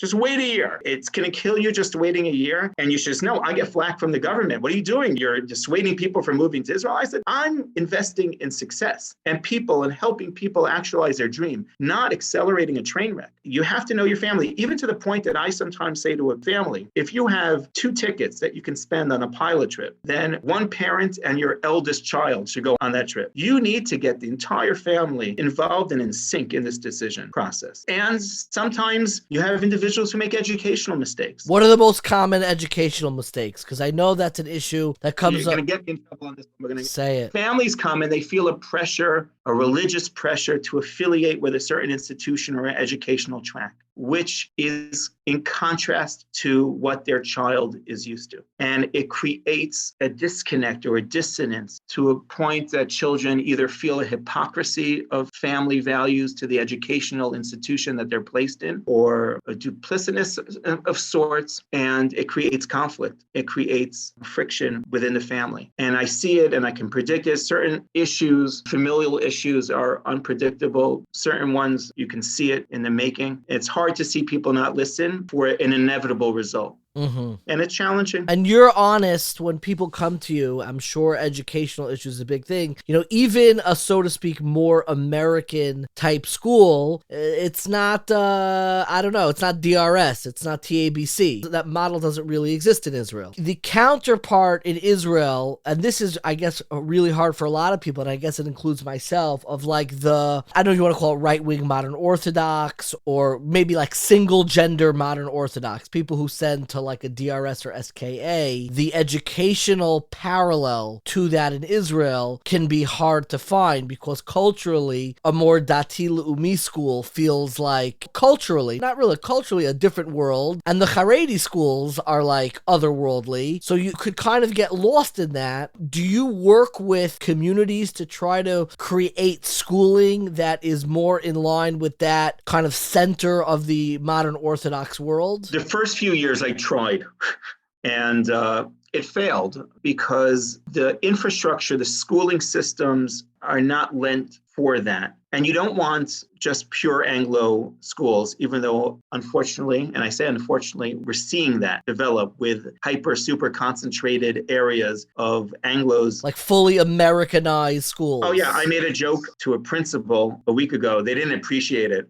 I said to this principal in Beit Shemesh, I said, you have to create an ulpan in your school. And they said, we do have an ulpan for the new olim. I was like, no. You have to have an ulpan for the Israelis. The few Israelis left to learn English. They were not pleased, but no, because you're having that super concentration. And I don't think it's the model. I think we have to, there's certain incredible schools that understand that balance and nuance and that cultural sensitivity, and they're trying to integrate the positives of what we see overseas. But the culture is a culture that you and I can't change. We're in the Middle East. It's a different kind of culture that pervades everything. And the Haredi yeshivish community has its own culture in itself. That the only way that can be morphed a bit or sensitized a bit, if there was a full wave of a North American Haredi or yeshivish aliyah, or you create an institution that's parallel. And I know that there is a movement, and I'm involved in it, of creating almost a Torah Masorah kind of track within a kinder, gentler track for the yeshivish community within, like, that put a track North American aliyah. But there are institutions in Israel that are incredible educational facilities that are teaching that, between you and me, when it comes to Tanakh or Gemara or math,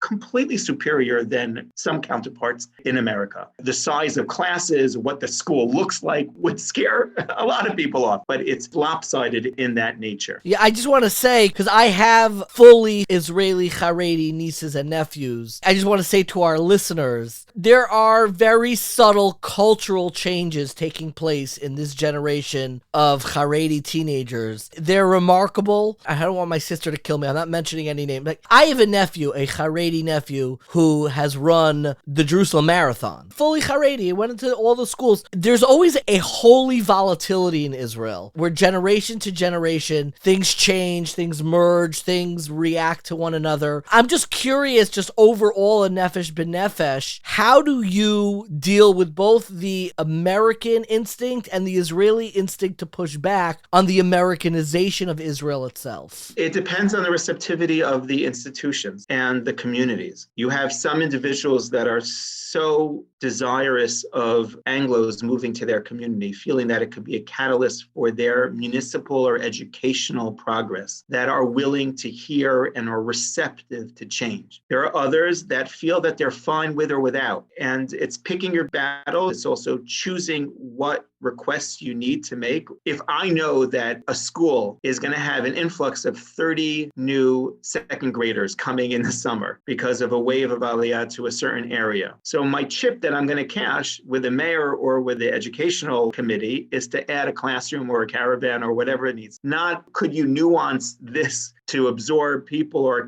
have you decided to change what your classroom ratio, you're picking your battles in certain areas. But again, we're the ones who are coming into this homeland. And sometimes it's also humbling and a good perspective for the immigrant and for myself to have constantly. We're coming, even though we think that everyone should cater things for us and roll out the red carpet and dance the hora every single day for our deliverance. They are respecting and according and very, very celebrative of our arrival. But again, we're joining the collective and we're joining something that has had 75 years of a momentum. So we can teach, we can nuance, we can help, we could lead by example, but there's a certain amount of expectations that we need to also understand and expect. I love your holy volatility. I'll give back Sense and Sensibilities, but I'm taking over that. You take holy volatility. It's really remarkable, the work that you're doing. I'm curious, is there a specific shul or a specific community that you give the award to for most olim? Most olim from the States or in Israel, receiving or giving or providing? Coming from the United States to Israel, what community is the league leader? The tri-state area, as we know, and Teaneck has a beautiful production factory of olim. In Israel, it's interesting. Yerushalayim is still highest for families. Tel Aviv is for singles. And then after that, you'll have a shared between Modi'in, Beit Shemesh, Greater Beit Shemesh, and Greater Gush Etzion. So those three will share, even though we've been pushing to the periphery and developing north and south, and that's been quite successful. But those are the top five: Yerushalayim, Tel Aviv, Modi'in, Ra'anana, Beit Shemesh. Oh, Ra'anana is also in the mix. Modi'in, Ra'anana, Beit Shemesh, and Gush. When you're looking in the eyes of somebody and you see that they're on the fence about whether or not they want to take their life and move to Israel, what is the case that you make to make aliyah? I don't make the case. I give them the information and I say, when it clicks, you'll know. Just like when you know when to marry a spouse. There are a lot of rabbinic sources that compare our relationship with Israel as a union between spouses. And I think it's beyond that metaphor. I think it's very much that emotional connection of when there is a sync, cerebrally and emotionally, when there's a sync that you have weighed the pros and cons, when you see the meta picture of it, when you're willing to take that leap of faith based on your research, your information, but your love and your desire for a different future, and it clicks. You feel it. And if I see them equivocating, struggling, I'll give you all the information that you need. The decision's yours. And if you don't feel whole and shalem with that decision, then don't do it. And you see that. You see it at JFK, you see it at Newark, you see it in Toronto, you see it when people get to the plane. No one is standing in the corner vomiting that they have butterflies in their stomach. They're saying goodbye, they're getting their brachot from their parents, but there's a resolute confidence in the decision. And that's shared throughout the thousands and tens of thousands of people who I've been able to have the privilege of watching close, frontline seats of watching that experience. For that shidduch between Amcha Yisrael and Eretz Yisrael, I could not think of a better shadchan than the work that you're doing at Nefesh B'Nefesh. It's really heartening. I always look at the videos. I have so many friends, so many family members who have joined the State of Israel and Aliyah, and it's one of the most emotional things to watch. And thinking about it now, it's the only celebration I've watched remotely other than a wedding. It really has that similarity and that overlap. I always close my interviews with more rapid fire questions. I thought I was going to be spared. Is there a book that you recommend to people, either to learn more about the State of Israel, about the Aliyah experience? Are there books that you particularly appreciate and recommend? No, that was a rapid fire. Am I done? It depends your orientation, and it depends on... Well, now I'm just talking to you. Do you have a favorite book? This isn't Nefesh B'Nefesh official policy. Do you have a book that has helped you, instilled you with that, either the experience of living in Israel, of moving to Israel, of love of Israel, the history of Israel, whatever it is? Do you have books specifically that resonate with you? You can say no, given that it's a rapid fire. Listen, it's weird. I consume managerial books, all those paperback books that you see at the airports. I think the HBR collections. Freakonomics, they created that whole series for me. I like American political biographies. I like exploring that side of things. But on my desk, I have 2 svarim that people have asked me to review on Mitzvahs Yeshivas Eretz Yisrael. The book on your desk on Mitzvahs Yeshivas Eretz Yisrael, I assume, is from Rabbi Schneur Burton? Yes. Okay, it's a wonderful book. It's in Hebrew for our listeners. Yes. But it is beautiful, and I do want to give him a shout out. Somebody I know, and I really love his book. I have David Friedman's book that I'm reviewing. And it's interesting. People come in and say,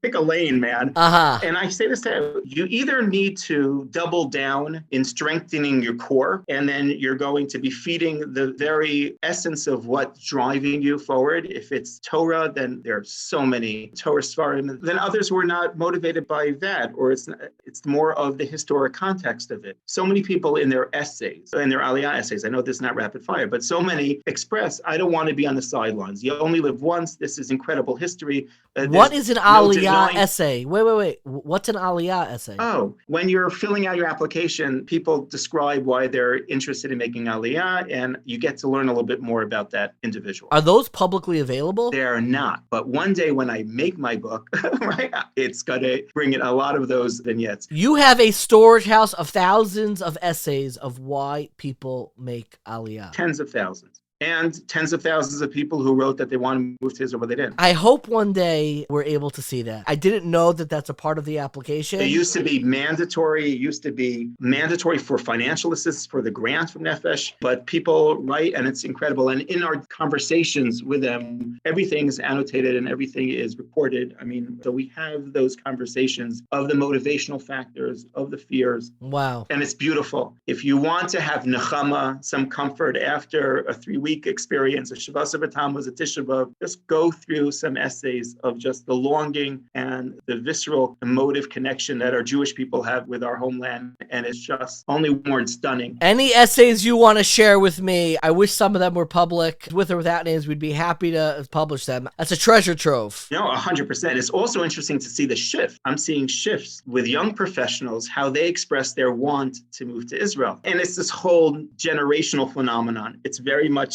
you have individuals saying, I want, it's very I-focused, I want to do this. And now people are looking at it as Israel as an opportunity. Seeing over and over again, instead of being number 40,000th in line for Google or in Silicon Valley, I can be number 400 in line in Haifa or Intel. They're looking at Israel as a land of opportunity. Well, that is incredible, but it means also that if it's very much a personalized, centric dream, that means when the going gets tough or when there are opportunities that are not fulfilling that person's want or need, then they'll just shift to another more attractive opportunity. So we have to be sensitive to also those trends of what kind of servicing we need to give, because we have to acknowledge that. Knowing that those essays exist makes my heart flutter. That's very, very beautiful. My next question, if somebody gave you a great deal of money and allowed you to take a sabbatical with no responsibilities whatsoever to go back to school and either write a book or get a PhD, what do you think the subject and title of that work will be? I wouldn't take off. You wouldn't take off. I see it in you. You are passionate. I'm one of the first ones who come to the office in the morning. I pinch myself every morning that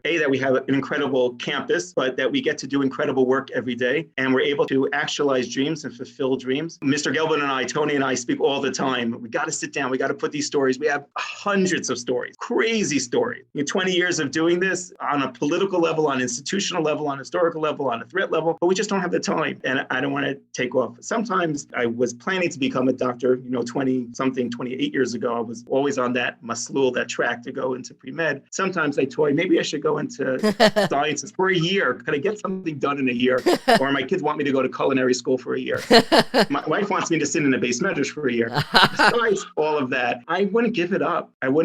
If I would carve out time, I would start just writing down some of these memories, because they have been, for me, so intensely beautiful. beautiful. They've exposed the best of our nation and the best of people, and the leap of faiths that people make and the sacrifices that people make for something that is greater than themselves. And for me, that's heroism. When someone does something and is defined by something that is greater than themselves, that's inspiring. And we have tens of thousands of individuals that have done that. And it's just gorgeous. Absolutely beautiful. My final question, I'm always curious about people's sleep schedules. What time do you go to sleep at night, and what time do you wake up in the morning? I don't know if it's a bracha or a plague. I need 4.5 hours of sleep. For real? Yeah. So my health has been a little thing. So I take my medicine makes like at 11:45, 12, I'm done. But 4:30, I'm up. I can't go back to bed. So 4:40, I'm out of bed already. And You're like my father. I'm texting Tony Gelber, my partner, for 20 years. We talk multiple times during the day. 20 years of doing this. We haven't missed a day except for Chag and Shabbos. He sends me a text or calls me before he goes to bed. 4:45, I'm already texting him. I hide in the bathroom so I don't wake up my wife. For me, the biggest treat is going to shul when it's still dark. It's quiet. I love it. I also feel like I've already gotten a couple of hours more than anyone else. So it's like a little bit selfish, but so that like I'm driving back, I already had 2 hours. But yeah, I've been blessed or cursed with that. It's definitely a bracha, and my only guess is that it is because you have brought so much bracha to so many families and to Amcha Yisrael. Rabbi Fass, thank you so much for taking the time to speak with us today. My absolute pleasure. I had never spoken to Rabbi Fass before this interview. I was absolutely kind of blown away to the mission that he's dedicated his life, this Herculean, sometimes Sisyphean struggle to bring aliyah to the North American psyche can sometimes feel impossible. I find that when I visit other countries outside of Israel, but not in North America, when I spent a few months in Sydney, Australia, when I spent time in London, in these countries, the Jewish community, there's something much more real about their tether to Israel. There is something less permanent that I feel in the Jewish communities outside of North America. And I'm not talking about those in Israel, those outside of Israel, but outside of North America. Particularly when I was in Sydney, Australia, the level of longing, and so many of my friends that I made when I was there so many years ago, specific shout out to my dearest friend Benji Levi, who I'm still in touch with, the pull, the draw, the knowledge that this is not it, this is not where it happens, and we need to continue our lives in Israel is something that I really have felt deeply, most deeply in communities outside of Israel, but outside of North America. And it has been a struggle because of the success of North American Jewry. What we've built here, it is easy for it to feel permanent. It is easy for it to feel like the default and where we should be. And it's something that I very much identify with. And the fact that Rabbi Fass has dedicated his life to reimagine that default in the place where it's most difficult to reimagine is really incredible. But I actually wanted to close this journey with two interviews that are maybe even less typical. I'm always concerned. We're certainly not the mouthpiece for any organization. We don't have a formal relationship with Nefesh B'Nefesh. And I wanted to be sure to include not just a story of aliyah, but a family that made aliyah and then came back. It didn't work out. Why it didn't work out. Now, I know a lot of families who that happened to, most notably my sister, who lived in Israel for over a decade and came back. I asked my sister Rachel, begged her, come on, it is very much not within her nature to join a podcast. If you've ever met Rachel, imagine me, but the opposite in all the good, holy, decent, pure ways. My sister Rachel is one of my great role models, and her move back to America was difficult, I'm going to use the word traumatic. I remember those years. To uproot this kind of angelic life that you've built in Israel and come back to America can be very, very difficult. But she didn't want to come on, and I understand why she didn't want to come on. And there is another incredible family that I met that I would like to introduce you to because there are so many connections to 1840. Many months ago, in September, I believe, I was invited to a wedding from a past 1840 guest that I'm sure many longtime listeners will remember, Benji Frisch. You may remember his mother, Rabbi Robin Frisch. I was invited to his wedding. I was so touched. His wedding was in Baltimore, and I said, absolutely, I would love to come. Is there any way you could arrange for me a ride to Baltimore for your wedding? I have a very hard time doing those long drives. I can't check email or do anything. And more than anything else, I get very tired on long rides. I fall asleep immediately. I just get so tired. I don't trust myself, certainly not by myself, to do a long ride like that. And he said, I'll look around. Let me see what I can do. And he got back in touch with me a couple days later, and he said, yeah, I found somebody. He actually listens to 1840, and he would be so excited to drive you to Baltimore for this wedding. Not only is he going to drive you to Baltimore, he's going to drive you all the way back. So there's one person. I said, okay, it sounds absolutely crazy to me, but sure. And I was bracing myself to be in a car for about 6 hours with an absolute crazy person. Somebody who's willing to drive me 3 hours each way. But I said, sure, it'll get me there. And, if I have to have an unhinged conversation for 6 hours, so be it. Nothing could be farther from the truth. The person who drove me is somebody named Zalmi Lavi, and Zalmi picked me up. He was the sweetest guy in the universe. And believe it or not, and I've made reference to this earlier, but I've never really told the full story. During the car ride, he was telling me the difficulties of his religious outlook, what he called hashkafa, a word that, as many of you know, I do not like. And the difficulty of his religious outlook and why that's so hard for him to figure out his path. So many of the issues that we talk about on 1840s, and one of the big difficulties he said was dating. I don't really know which community I should be dating with. Should I be in the modern Orthodox community?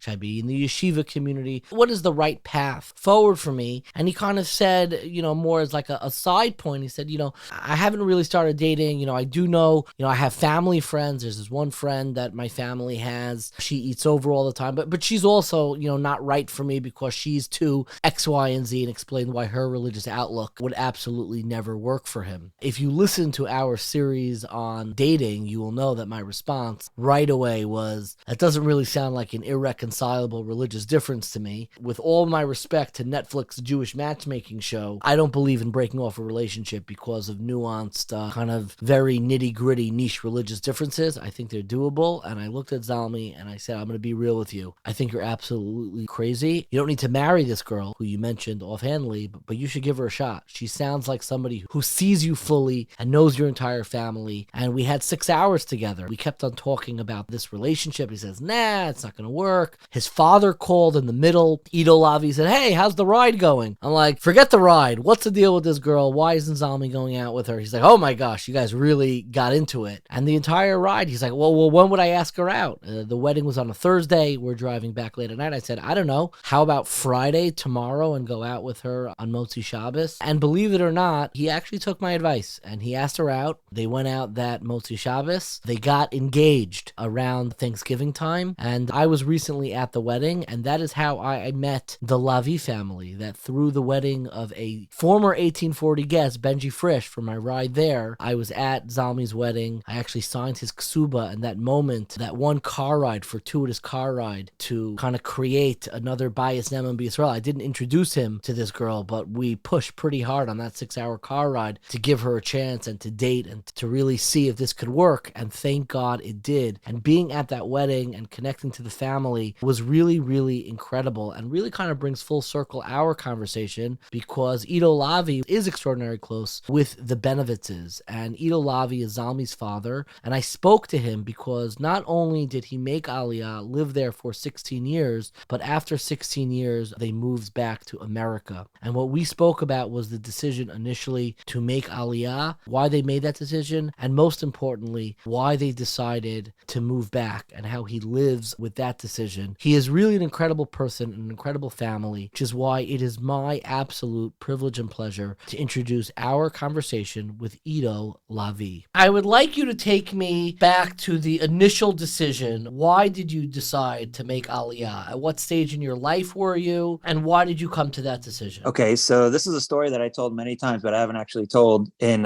quite a few years. And I used to tell this story when we did the panel discussions for the yeshivas. And that was one of the first questions that we would ask. We would have a bunch of people in the Ramat Beit Shemesh community speak to members of the yeshiva and show them that they're people who can work and learn and live in Israel. That living in Israel was an option. We wanted to start thinking about living in Israel as an option. And just to be clear, that you were on the panel sessions, you were the poster child of making Aliyah and doing it right. Yeah, there were a bunch of us. Could have been any number of us, because really Ramat Beit Shemesh is loaded with people who are idealistic. It's one of the incredible things about being there on a daily basis, right? It's not just when you walk around at a special event or on a Shabbos. It's really a part of your daily life to be surrounded by idealistic people who are really trying to maximize their potential in all the values, that we espouse. In that sense, I was a poster child, and many people look at me as that. So this is definitely an ironic role for me. But anyways, the story was simply I was going through many years of dental training studying after college. So the context is important. I was, I guess, what you would call YU yeshivish, or, YU based medrash, motivated, sincere, idealistic, and going for a career. And so we lived in Passaic actually for about 8 or 9 years while I was going to dental school and then residency and then specialty in orthodontics. And then when we were about to graduate from orthodontic school, my wife and I turned to each other, and it was really shortly before I graduated. Let's say I graduated in the summer, so it was in the spring of that year, not unlike the way we came back on the back end 16 years later. But on the way there, the whole world was our oyster, right? We had the options of staying in Passaic or moving somewhere else, right? I was going to have this ability to move somewhere and sort of like stake my ground and start my life. I was 30 years old at the time, and we already had 4 children, 3 boys, and then our daughter Chana was 6 months old, and we were going to go wherever we wanted. And it felt crazy to not at least attempt, first and foremost, to go and live in Israel. We looked at each other and we said, you only get one chance at this. The joking way that I used to tell the story was, orthodontics is considered to be lucrative. So the way I used to tell the story, I turned to my wife and she turned to me and she said, is that what you really want? To work 2.5 days a week and have fancy cars and, golf the other 2 days of the week and have a life of leisure and luxury? And I said, isn't that what I went to school for? And the reality is that it's not. We never lost our idealism, and I'd like to think we still haven't, for sure. And so we just always wanted to live the most meaningful possible life. We had the opportunity to do so. At that time, Nefesh B'Nefesh had just started. Rabbi Josh Fass is a dear friend, and we were very much in touch, and he was very enthusiastic. And so he moved us along. How old was your oldest child? He was 8 years old. So we figured, if not now, when? Okay. So he's in 3rd grade. Okay. We knew that that's a window of opportunity that closes. Yeah, we were inspired by somebody very special and very dear to us who passed away very young, who had always pushed us. We were very, very close friends in Passaic. He had pushed us to come to Israel. And when he passed, my wife went to visit his widow in Ramat Beit Shemesh. And from that moment, it was just basically, it was going to happen. But he had always said, his name was Michael Selesny, Alav Shalom. He was a chavrus of mine and a dear, dear friend who still, all these years later, is, I know, on top of a lot of people's minds. I'm leaving out parts of the story, but the bottom line is we gave it a shot. We were given a boost by Nefesh B'Nefesh. It made it easy. We were idealistic, and every part of it was exciting. Actually, it only got more and more exciting. I mean, it was actually, even upon arrival, right away, we realized we were living a totally different quality of life than we were living in America in terms of, I guess you could say, spirituality, in terms of just being around so many people who were motivated and idealistic. It was really like a dream. It felt like pinch me, and certainly Mashiach is coming around the corner right behind us. That's what it felt like at the time. That feeling really never got old. Let's pause and transition. That feeling never got old, but, you mentioned 16 years later, you moved back. When was the first conversation you remember? Who brought it up? This is not working. I think we need to move back. And why on earth, if you're living the dream, you're surrounded by idealism, you're making a living, maybe not the living that you would make in America, maybe not the fancy cars, maybe not as much golf, but what's the first conversation where you remember sitting down with somebody or somebody approaching you and saying, this might not be forever? This is actually unique to us. I think it's important to say, first of all, I still don't play golf, and I don't think that was ever going to happen. But we did experience sort of like a couple of traumatic events having nothing to do with finances or with our family living in America, except for what was gradually happening was that our children, our oldest 3 children were boys. So our oldest son decided to move to America. We didn't really think necessarily we would follow our kids. You don't necessarily follow your kids where they go. They have their lives and you have your own. Then my second oldest moved to America. What was the motivation there, just broadly speaking, without getting too in depth? I've threatened my parents at times growing up. I'm going to move out. I'm going to run away. I'm going to start my own life. Usually children do not actually follow through with that until they are much older and married. What was the animating issue there of why a child would leave their parents? Okay, so I think that's the crux of the issue. I think that ironically, the reason our oldest kids left, I mean, obviously, in every situation, it's a multitude of reasons, and most of the kids in Ramat Beit Shemesh stay, the overwhelming majority. But the reason our kids left was almost because whereas we thought we would have our own lives in Israel, and we did, carved out our own lives, with my practice in Ramat Beit Shemesh and Atara doing all the chesed that she was doing and all the friends that we had. And we were like a place for all yeshiva people to come and congregate. That was our life. But when our kids started their own life, we would figure they would have their own sort of Israeli lives. And so the irony is that most of what motivated them to go to America was not to have a different life from us in Israel, but to have lives similar to what we were modeling in Israel. So we kind of put them in that situation. I think this is at the crux of the issue. I think this might be important for people to understand. There was an article written in Mishpacha magazine towards the end of 2016 by somebody very, very special in Ramat Beit Shemesh who we're close with about Ramat Beit Shemesh being a bubble, an Anglo bubble, and whether that's a good thing. And quoted local rabbinical figures and Mechanchim. What is their opinion about the culture? Because that was the culture that we were cultivating to a certain extent. We were melding it with the Israeli culture, but for the most part, there was not much of a concession to the Israeli culture, which is to say, sermons in our shul were in English on purpose. The Rav Zatzal of that shul, Rav Molinowitz, who we were close with, was of the opinion that it's more important to be authentic and to send a message that resonates. And that, we Olim should galvanize as a family. And so that was kind of our thinking when we went to Ramat Beit Shemesh. A lot of people said, oh, well, what will you kids do about being Israeli? And I remember Michael Selesny, Olav Shalom himself, said it's a mitzvah to live in Israel, but it's not a mitzvah to be Israeli. So we may have taken it to an extreme. So that's part of what made our story unique. I mean, every summer we went to visit our family in America because we could. And then ultimately, when our kids, but a lot of people say there's issues with chinuch and education. The fact of the matter is, in Ramat Beit Shemesh, the so to speak experiment felt like it was working. Elementary school was incredible. Shout out to our people at Magen Avot and Darchei Noam and all the amazing people in the amazing schools and the high schools. And there's more high schools there now. So it's really an amazing experience and an amazing place to grow up. And you don't really lose that feeling of being American. It's not for failure to integrate because you're in that cocoon anyways until after high school, at least for the boys, because my three oldest were boys. After high school, they made a decision. At that point, you really have to either go to the army or a hesder or a Haredi yeshiva. I mean, those are three options that I'm aware of. And so, you really have to do some soul searching because if you're from Baltimore, Passaic, whether you're from Ner Yisrael or, YU Yeshivish or whatever you are, that's who comprised a lot of the people in Ramat Beit Shemesh. So at that point, you have to make a decision. And my kids weren't comfortable for whatever reason. I think a lot of it had to do with the fact that we lived an American lifestyle. We were exposed to American kids. They were coming to America for the summer. So I ended up going to American post-high school yeshivas in Israel. And it was really there where that was just the culture that they were connected to. And that actually was still working. In other words, so even 2-3 years post high school, they were living the life. Now my son, who is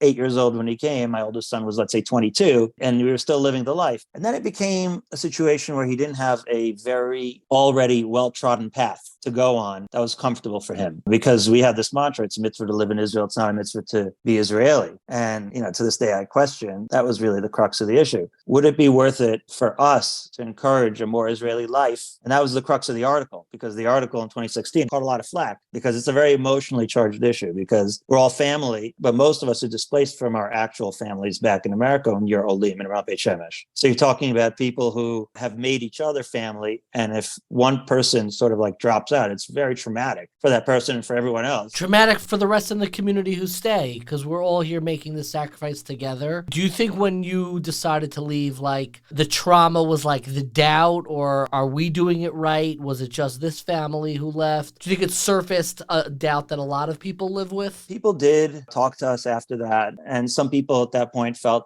because we were in that situation, that they would express some of their feelings, because the fact of the matter is none of the things that I'm saying are really novel, right? Everybody knows that there are challenges, but most people, you've been living like 16 years. It's such an incredible opportunity. What are you going to do? You're going to, instead of trying to make it work, you're going to move to Baltimore? That doesn't seem to be one of the options on the table. So our first son almost made it. We thought we navigated the system, but it wasn't well trodden, but he actually found a Shirut Leumi, which was almost like option E, right? Where he was able to kind of go to yeshiva, but do Shirut Leumi during lunch. Then afterwards, though, he found when it came to dating, he didn't find that he was like in a mainstream situation getting suggested necessarily. He had an experience where he didn't feel like he fit in. And again, a lot of that was our doing, right? Like he had gone to American yeshivas, he was culturally American, and growing up in Ramat Beit Shemesh had enabled him to do so. Now, we were almost like a bubble inside a bubble. I don't know if it's that strong for everyone. Most people at some point burst it. Har Nof had been the bubble before Ramat Beit Shemesh. I don't know if that's a bubble anymore. It's a lot more Israeli. Sure. But for our specific experience, they felt extremely American. A lot of that had to do with us as parents choosing to live in Israel, but not to be Israeli just because it wasn't culturally comfortable. And sometimes I think about whether that was the right decision or not. But at the time, I felt like I can only be me. Like I can only be authentic, and I can only impart the values that resonate with me. And so really, in Israel, I was an immigrant in that sense. We were locking into a lot of the culture, but a lot of the culture was kept American. So what ended up happening was we went to Rabbanim to ask, what should we do? We have a first son who left, a second son who left for the same reason, again, because they felt culturally American. And now a third son who wants to go to dental school. And he comes to us and he says, I think I want to go to, Ner Yisrael and Stevenson's College because I don't know what I could do if I have options in Israel. We went to 3, I would say, Gedolim. Big rabbis. 3 of the biggest rabbis we know that we had a very close relationship, 2 in Israel, 1 in America. Full expectations of getting actually encouragement to stick it out. You don't live your life for your kids. You live your life because you're having an amazing life. We're blessed with 7 children. You never know which ones will end up where. So you don't just follow them. But it wasn't that they left, right? It was the reason they left. Were the 3 rabbis all give you more or less the same answer, or 3 very different answers? We thought they would give us support, like stay. Sometimes, there is this concept that staying in Israel involves sacrifice. I mean, this is what we talk about always, and that's what we always assumed. And yet they unanimously, after us telling the story, said, it sounds like at this point you should focus on keeping your family intact and kind of staying close to your values. Based on your story, they unanimously told us that we should go, and we were shocked, and it's not what we expected. We were talking to them with the expectations of them talking us out of it because we needed to hear why we were still in Israel. And when all 3 of them unanimously said, what are you talking about? It's time that you go. That's when we first started thinking about it seriously. Like we didn't think it was real or serious. To this day, I've hardly processed it, and we will be going back. I want to ask you about that. Once you've come to the decision, I don't know if it's your last Shabbos or there was a final moment, but was there a way that you ritualized saying goodbye to Israel? I guess you could say there was, because our very last Shabbos, in fact, it was Shabbos lunch, so I guess you could say like our last formal Shabbos meal in Israel was actually at Josh Fass's house in Ramat Shiloh. Wow. There was a full circle aspect to it. The person who brought you and facilitated your arrival was the person who held your hand as you left. Yeah, and it was very meaningful to us at the time because I was actually terrified to even tell him, this is a person who's devoted his life to American aliyah, North American aliyah, and the person who put his trust and faith in me. And I felt like I was letting him down, and like I was letting down like the movement, like I was setting his mission backwards. Would you use the word betrayal? I mean, listen, it feels something close to like I betrayed his trust. That's what it felt like. And he did a very good job of reassuring me. He said, this is not a linear thing where life is just,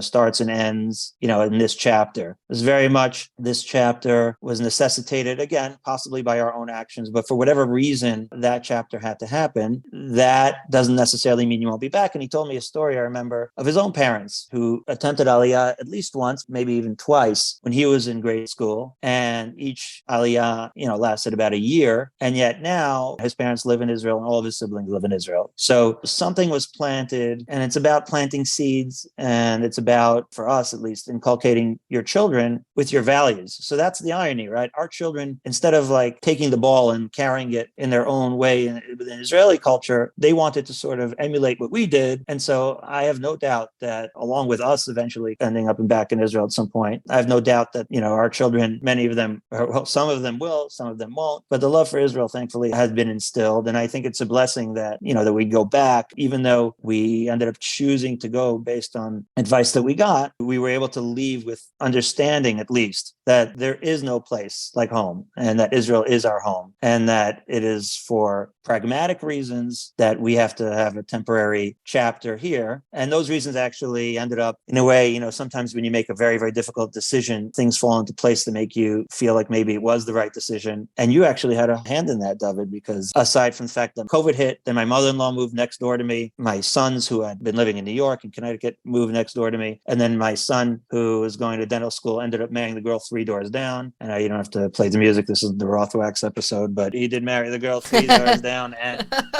nice throwback there. Yeah. I love Rabbi Rothwax. It is traumatic for me now, though, by the way. Rabbi David Palmer, Rabbi Larry Rothwax, and now I hear Rabbi Tzvi Ram. All the people that were Mount Shemesh were my chever, growing up through YU and Keren B'Yavneh. And now they're at the stage where they're making aliyah. Right. Families a little bit more grown up. When you first came back, you used the word trauma, but you were referring to the people you left. That first Shabbos back in America, those first couple months, did you acclimate quickly? What were those feelings like those first couple of weeks and months? We were totally stunned. We didn't know whether we were coming or going. Personally, I was starting my career as if I just come out of school, almost 50 years old, and I'm basically starting over from patient zero, looking for a job. We always tell stories about Israeli culture that we find idiosyncratic. Right. I'm curious, after 16 years in Israel, were there parts of American culture we were like, I totally forgot people were so into this? That's a really good question. Baltimore is actually unique. Yes, it is. One thing I love about Baltimore, I really appreciate the people were very, very welcome. That made a huge difference. Ner Yisrael didn't have any room for high school. My son Nachi was starting 9th grade. They wedged him in there and they treated him amazingly. Now he's graduating, so he's had the 4 years, and it was an amazing experience for him. Beis Yaakov people were great, and just the neighbors. We found an amazing block. But the one thing I was going to point out about Baltimore is that one thing I love most, I would say, is that everybody feels sorry for us that we live there. Meaning there is no feeling this Baltimore pride like, oh, you found the promised land. And there is a tremendous desire towards Israel in Baltimore. As a matter of fact, we host a lot of people as they come from Mount Shemesh to give their symposiums about Aliyah in Baltimore. And they tell us every other city in America, it's like just a smattering of people that they feel like the interest is there, but really muted. Whereas in Baltimore, it's just wall to wall. I mean, I think they just last summer sent 24 or 27 families to Afula. It's unbelievable. You're speaking my language. I can wax poetic about Baltimore for a separate series, separate episode. You were the poster child of making aliyah for 16 years. And I don't know that nobody wants to embrace the model of the poster child of moving back, but I'm curious, I think you're the poster child of weighing the options, and I'm curious if there's anything you would change that you used to say on those panel sessions, anything that you would do differently. You had mentioned that article in Mishpacha. If you could bridge the two bookends into one panel session, what is the core advice you give to people who are contending with the decision of whether or not to move to Israel? Yeah, I think most people looking at the surface would assume that I would be humiliated. How could I speak on behalf of Aliyah for 16 years and be the poster child and then turn around? It seems hypocritical and very much contrary to my core belief, but you hit on it. The reason we made Aliyah was because we thought that it was the right place for us to grow. We thought that it was the right place for our family to maximize our potential and our value system within our family. And to that end, I have no regrets at all. In other words, that was certainly the case. For every one of those 16 years, you could not have compared. In other words, we sometimes say that maybe, like certainly if you would have told us for sure, you're coming back in 16 years, we would have paused and thought whether it was worth it, but we're glad we didn't know. That's why it's sometimes good you don't know what the future brings, because we are very, very glad. I mean, just the relationships, it's about the people, it's about the land, it's about the experience. You can't compare it to anything else. And that, God forbid, there's certainly no regrets. I have to be honest and say, I don't know what it would have been like if we had done it different. I ask the question all the time, whether we should have done the Israel experience differently. The bubble question. Yeah, the bubble question is a question. Do you caution against the bubble? Because I know a lot of people, particularly during COVID, who made Aliyah fairly quickly. I want out of here. And I assume to some degree or another are creating some cultural bubble for their kids. Some bubbles are thicker than others. We have a mutual friend who was probably less of a bubble than you, but his kids, I have no doubt know exactly tonight who's playing in the NBA Finals and, who got MVP of the season. I'm sure they're following all the sports, as our mutual friend himself knows. I'm curious for you, are there certain bubble choices that you would caution against? That's a really, really good question. And I have a feeling that my friends would line up to offer a list of suggestions of what we could have done differently. Because again, based on how we did it, it may have been to a certain extent a fait accompli. But again, the decision was, Rav Melinowitz Zatzal was always very consistent about this. I think it is important to mention he passed only a few months after we moved, and it was very sudden. But before we left, I managed to have a conversation. I was in his neighborhood. At that time, he was not feeling well. Nobody realized it was life-threatening. His leg was hurting. Anyways, I had a long conversation with him in his apartment. Tara at that point was already in America with the kids, like getting them set up for school. And I was like sort of transitioning my office. And he said to me before I left, he said, "Tell Tara," and I didn't even know he knew her first name, but he said, "Make sure," that was the last thing I ever heard from him. He said, "Make sure you tell Tara that wherever you end up, that's where you're supposed to be. That's where your work is. That's where your avodas Hashem," as he would phrase it, is. Your service to God, your spiritual purpose and mission. Your spiritual purpose and mission is there. I think we're unique. I think it would be tragic if it was mass exodus. The fact that we are very, very unique has a lot to do with the fact that we were a very thick bubble within a bubble. It has to do with it. But our being a thick bubble within a thick bubble was ironically a way of our trying to stay authentic to ourselves. Yeah. Haredi life was not culturally palatable to us. Being Dati Lumi has its own challenges. I can't speak very intelligently about both those cultures because I didn't jump in fully, but I could tell you some things. I mean, I have eyes and ears and we see what we see. And so we just felt, those things aren't authentic to us. I question all the time whether it was a lack of bravery to not just jump in, but ironically, the fact that aliyah is so easy and Ramat Beit Shemesh is so comfortable makes it that way, right? In the olden days, making aliyah, I had a friend when I first make aliyah said, "You guys are like Yankee fans. Like you feel so entitled. Like you think it's so easy. You think it's supposed to win every year. Like we made aliyah when we were Met fans, We came and we knew that we would have to be Israeli or else we would sink. And so the fact that it became so much easier, we leaned so hard into that. But by the same token, like you say, would I have chosen? I don't know what would have happened. I know of consequences where families weren't authentic to themselves, or maybe they were, but families just chose very deliberately. The mutual friend that we have, that's a unique individual, and there are a lot of unique individuals, but it's a very Chanoch Lenar Al Pi Darko type of approach. Each child gets the attention and the path that they need. Yeah, every child gets the attention and the path, and we could have done that. That's what we were trying to do with the Shirut Leumi with my oldest son, like carve a path for each of our kids that they could stay and still be different. But at the end of the day, they didn't necessarily want to be different. It's hard to expect your kids to do that. They wanted to be like their peer group, and their peer group, as it turned out, again, due to a lot of our decision, was American. And so they went with their peer group and they really thrived. And so I have to say, they seem true to themselves. They seem like they're thriving. They seem, thankfully, even though it was a very emotionally dangerous move, much more so than moving to Israel in retrospect, right, for the children, because of the fact that all the decisions we made in Israel were motivated, just like our decision to move to Israel, was motivated by a sincere, authentic desire to do what's best. And that's what I would tell if I was on panel today. I mean, I joke with my friends who put me on panel. I said, put me on panel, when I come back to visit, tell me when panel is. And they think I'm kidding, but what I'm really saying is put me on panel so I could tell them, guys, don't miss this opportunity. I don't know if everybody should live in Israel, but everybody, without exception, should definitely consider living in Israel. You have to, because it's so different. It's so qualitatively better in the spiritual sense. It's so qualitatively different than anything else you'll get anywhere else. You can't not think about it. But by the same token, it was that very same thinking that caused us to dig so deep into the authenticity of our intentions.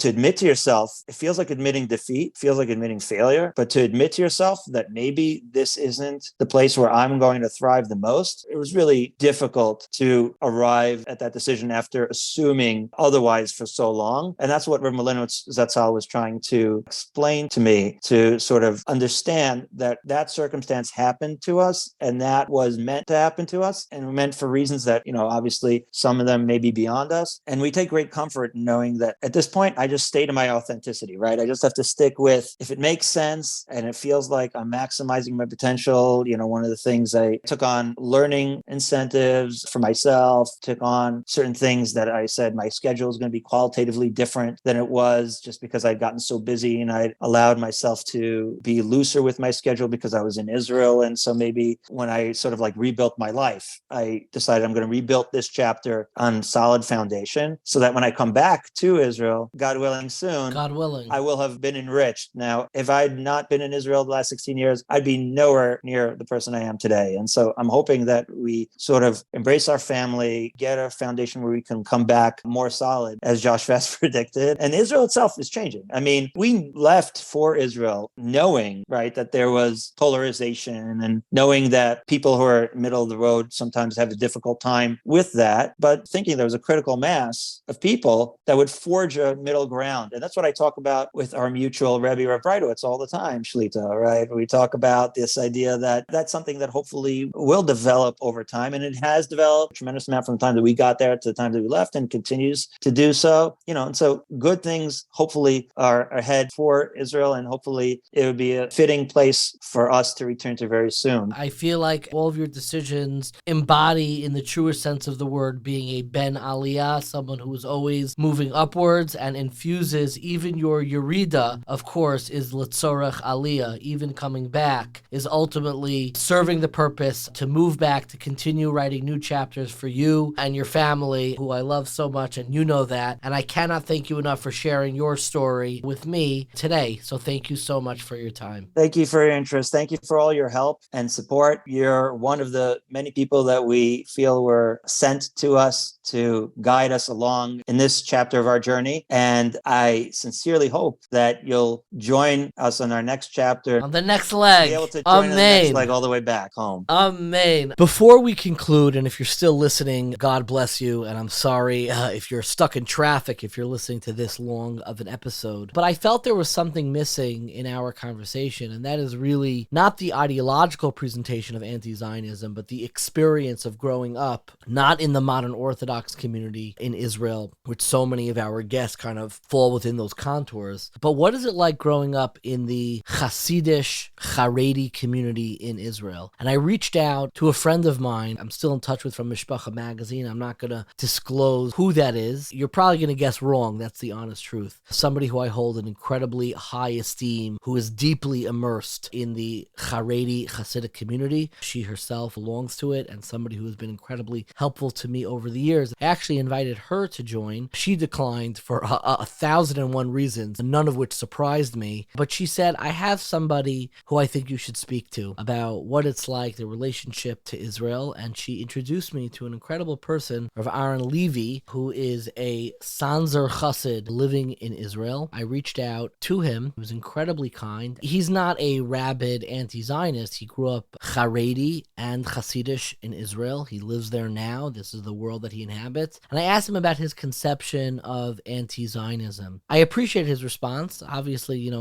is some form of apologetics, which I understand and appreciate. Listen into my conversation with Rav Ahron Levi. The Hasidic community is a very large community in Israel. They contain, 300,000 people, maybe 400,000 people, something like that. The amount of people who live in this half a kilometer in Mea Shearim, altogether is maybe 10,000 people or 15,000 people. That's what we're talking about. From them, some of them are protesting because they have ideology that I can go in. But I just want to say the Hasidic community, the mainstream of the Hasidic community was never part of that behavior. And I'm not judging the behavior. We'll touch it in a minute. It's not my style. I'm not teaching my kids to do that. But first of all, we were not part of that community. It's a very small community. Did you grow up hearing speeches like the Zionim Ha'arurim and all of that stuff? You heard a little bit of that or not really? No, not really. That wasn't a topic. It wasn't a topic. Zionim wasn't a topic. There was the secular world, our world. We have to stay away from any secular things because any secular thing is part of it's a rara or whatever you want to call it. And they're included, they're as part of it, but it wasn't directed specifically that way. You didn't grow up, that was the major battle. It wasn't at all. And on the other side, when we talk about those communities, like Toldot Aaron, Toldot Avraham Yitzchak, some communities who are there. So some of them, again, it's not even by them. There's so many small communities. Within the communities, there's all sorts of variation within them, but they have an ideology which is trying to stay as much as they can from any symbols of the Zionist country, the Zionist state.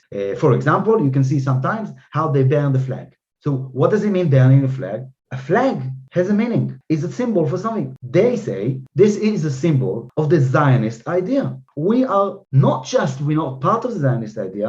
The Zionist idea wanted to destroy us. So we are trying to stay as far as we can away from so much so that on Yom Ha'atzmaut, I think they even do a Yom Tshuva. Yeah, with the slichas and stuff. You can look at it and say, you know what, they're crazy. They lost it. I don't think this is the right way to look at things. I think they have, maybe it's not my idea, I don't like it so much, but they have an ideology, the states behind it, that maybe for a secular person, it's hard to understand and to value, but the ideology is something that is very important for them, which is being attacked. And when somebody is in a surviving mode, like them, he's going to do everything in order to survive. Don't talk to him about well-being. It's not nice, it's not ethical. Don't talk to me about it. I'm surviving. I'm in trauma. Don't talk to me about, well, let's go out for coffee. Let's talk about it. I'm not talking about it. I'm just surviving. So that's the concept. and I really appreciated his follow-up story about the Klosenberger Rebbe. I remember a story that he met Ben Gurion, and Ben Gurion told him, Rebbe, what do you say about Israel? So he said to him, you want to tell me a small thing or big thing? What would you want from Israel? So he said to him, the small thing is that I'm happy that I can go around Israel with my talis and tefillin on the street or outside with my Hasidic clothes, and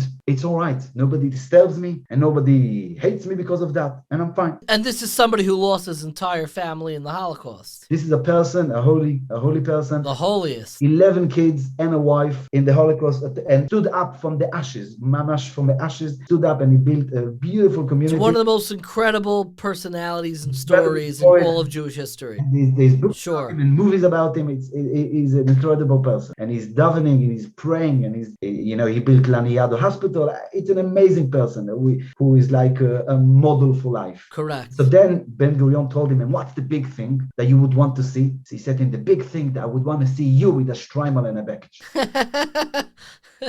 Yeah. We basically finished the interview, and I didn't really ask him much about, his current life, what he's up to. And as we were finishing up, he told me something remarkable, and that was his relationship to the Torah of Rav Kook, which we already covered in my conversation with Rav Betzalel Naor. I never would have imagined that the works and the Torah of Rav Kook is something that he would really connect and be immersed to. But not only did that surprise me, but why he is so connected to Rav Kook really caught me off guard. I didn't expect it. This is somebody, really, you could hear it in his voice, you could hear it in the recording. The internet connection broke up 50 times. This is somebody with long payas and a beard. You would not expect this. This is not the typical person of somebody deeply immersed in the Hasidic community, but why he's connected to the Torah of Rav Kook, I found so deeply moving, and I wanted to share with you. I like the complexity of it. In terms of talking to the generation today, I work with teenagers, I work with Bochrim. So in terms of teenagers today, Dafka, I find in Rav Kook the ability to hold two worlds in the same time. Mamish. Holding the same worlds does not mean that I let go of one of them or I become... Not for a second. It means that I am fully understanding of your point, and that's why I can argue with you. Mm-hmm. Because I listen to you, I can even better argue with you, or maybe agree with you. But what I'm saying is that the listening, the ability to listen to the other side, which Rav Kook is listening to the other side very much in his books.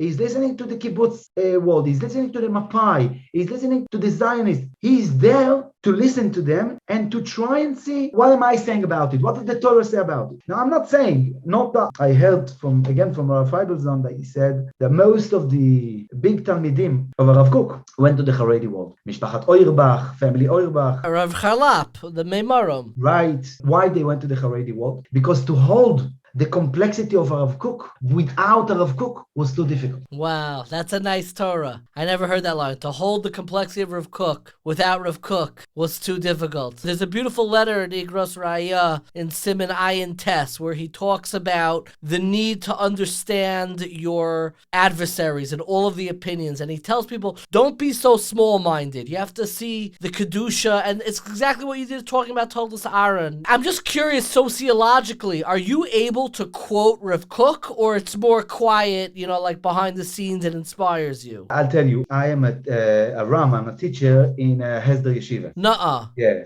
Which Hesder Yeshiva? Called Chedvata. It's a Haredi Hesder Yeshiva. Wow. It's for boys who can't find their way in the Haredi system and they go out to find somewhere else. They open the program that is allowing them to have a system of yeshiva, but they learn technology and then they go to the army. So they do a bachelor's in computer science, and then after 4 years, they go to the army in technology. And they serve in the Nachal Haredi? No. They serve in technology, in intelligence, in Gotcha. 8200. Beautiful. When I'm there, as I developed myself there, as I found myself working there, I saw more and more how much you need different skills than I had before. Rav Kook, I found in his book some of the skills that were allowing me to come with a certain curiosity to a different world, to a world of people who are standing between the day and the night, or between the secular world and the Haredi world, who are holding two legs, one here and one there. So that's something that I find in Rav Kook, the ability to be curious and complex about the reality. And the reality is complex. Very complex. Very complex. You know, when a teenager goes out today and he knows a little bit about the world, and it's enough if he has access to internet and access to things, the ability to hold on to the religious ideas, to value them, not just to live them because my father does it. To hold on fully, a tfisa. To give it a value, to give it a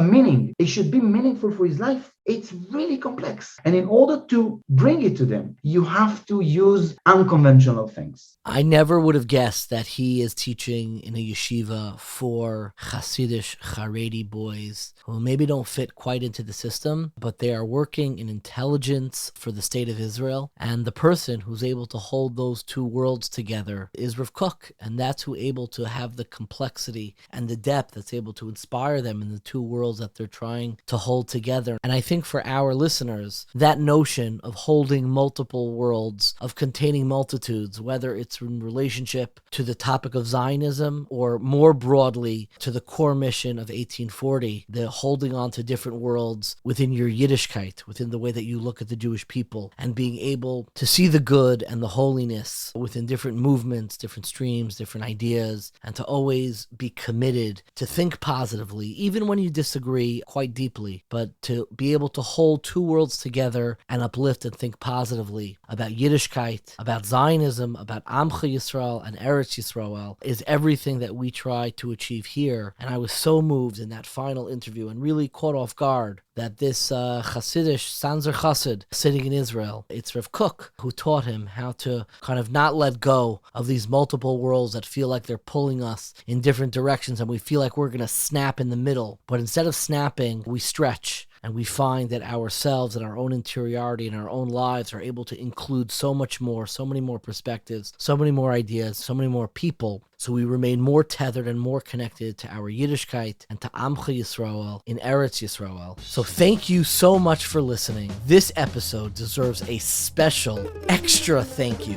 to our dearest friend, Dina Emerson, who heroically edited so many different conversations. She just expected an easy, schmeezy intro and outro for me. And it seems like so often these topics can make her job so much more difficult, but she does it so valiantly, and I'm so appreciative. If you enjoyed this episode or any of our episodes, one way that you can really help us is subscribe, rate, review. Go on to Apple Podcasts, wherever you're listening, and just, click, make sure you're subscribed, tell your friends about it. And of course, you can also donate at 1840.org/donate. It really helps us reach new listeners and continue putting out great content. Thank you one more time to our incredible series sponsor, Unpacking Israeli History. Check out their incredible work wherever podcasts are sold. And once again, thank you so much to our episode sponsor, the Daf Yomi classes of Rav Saul C. Greenwald, available on the OU Daf Yomi app.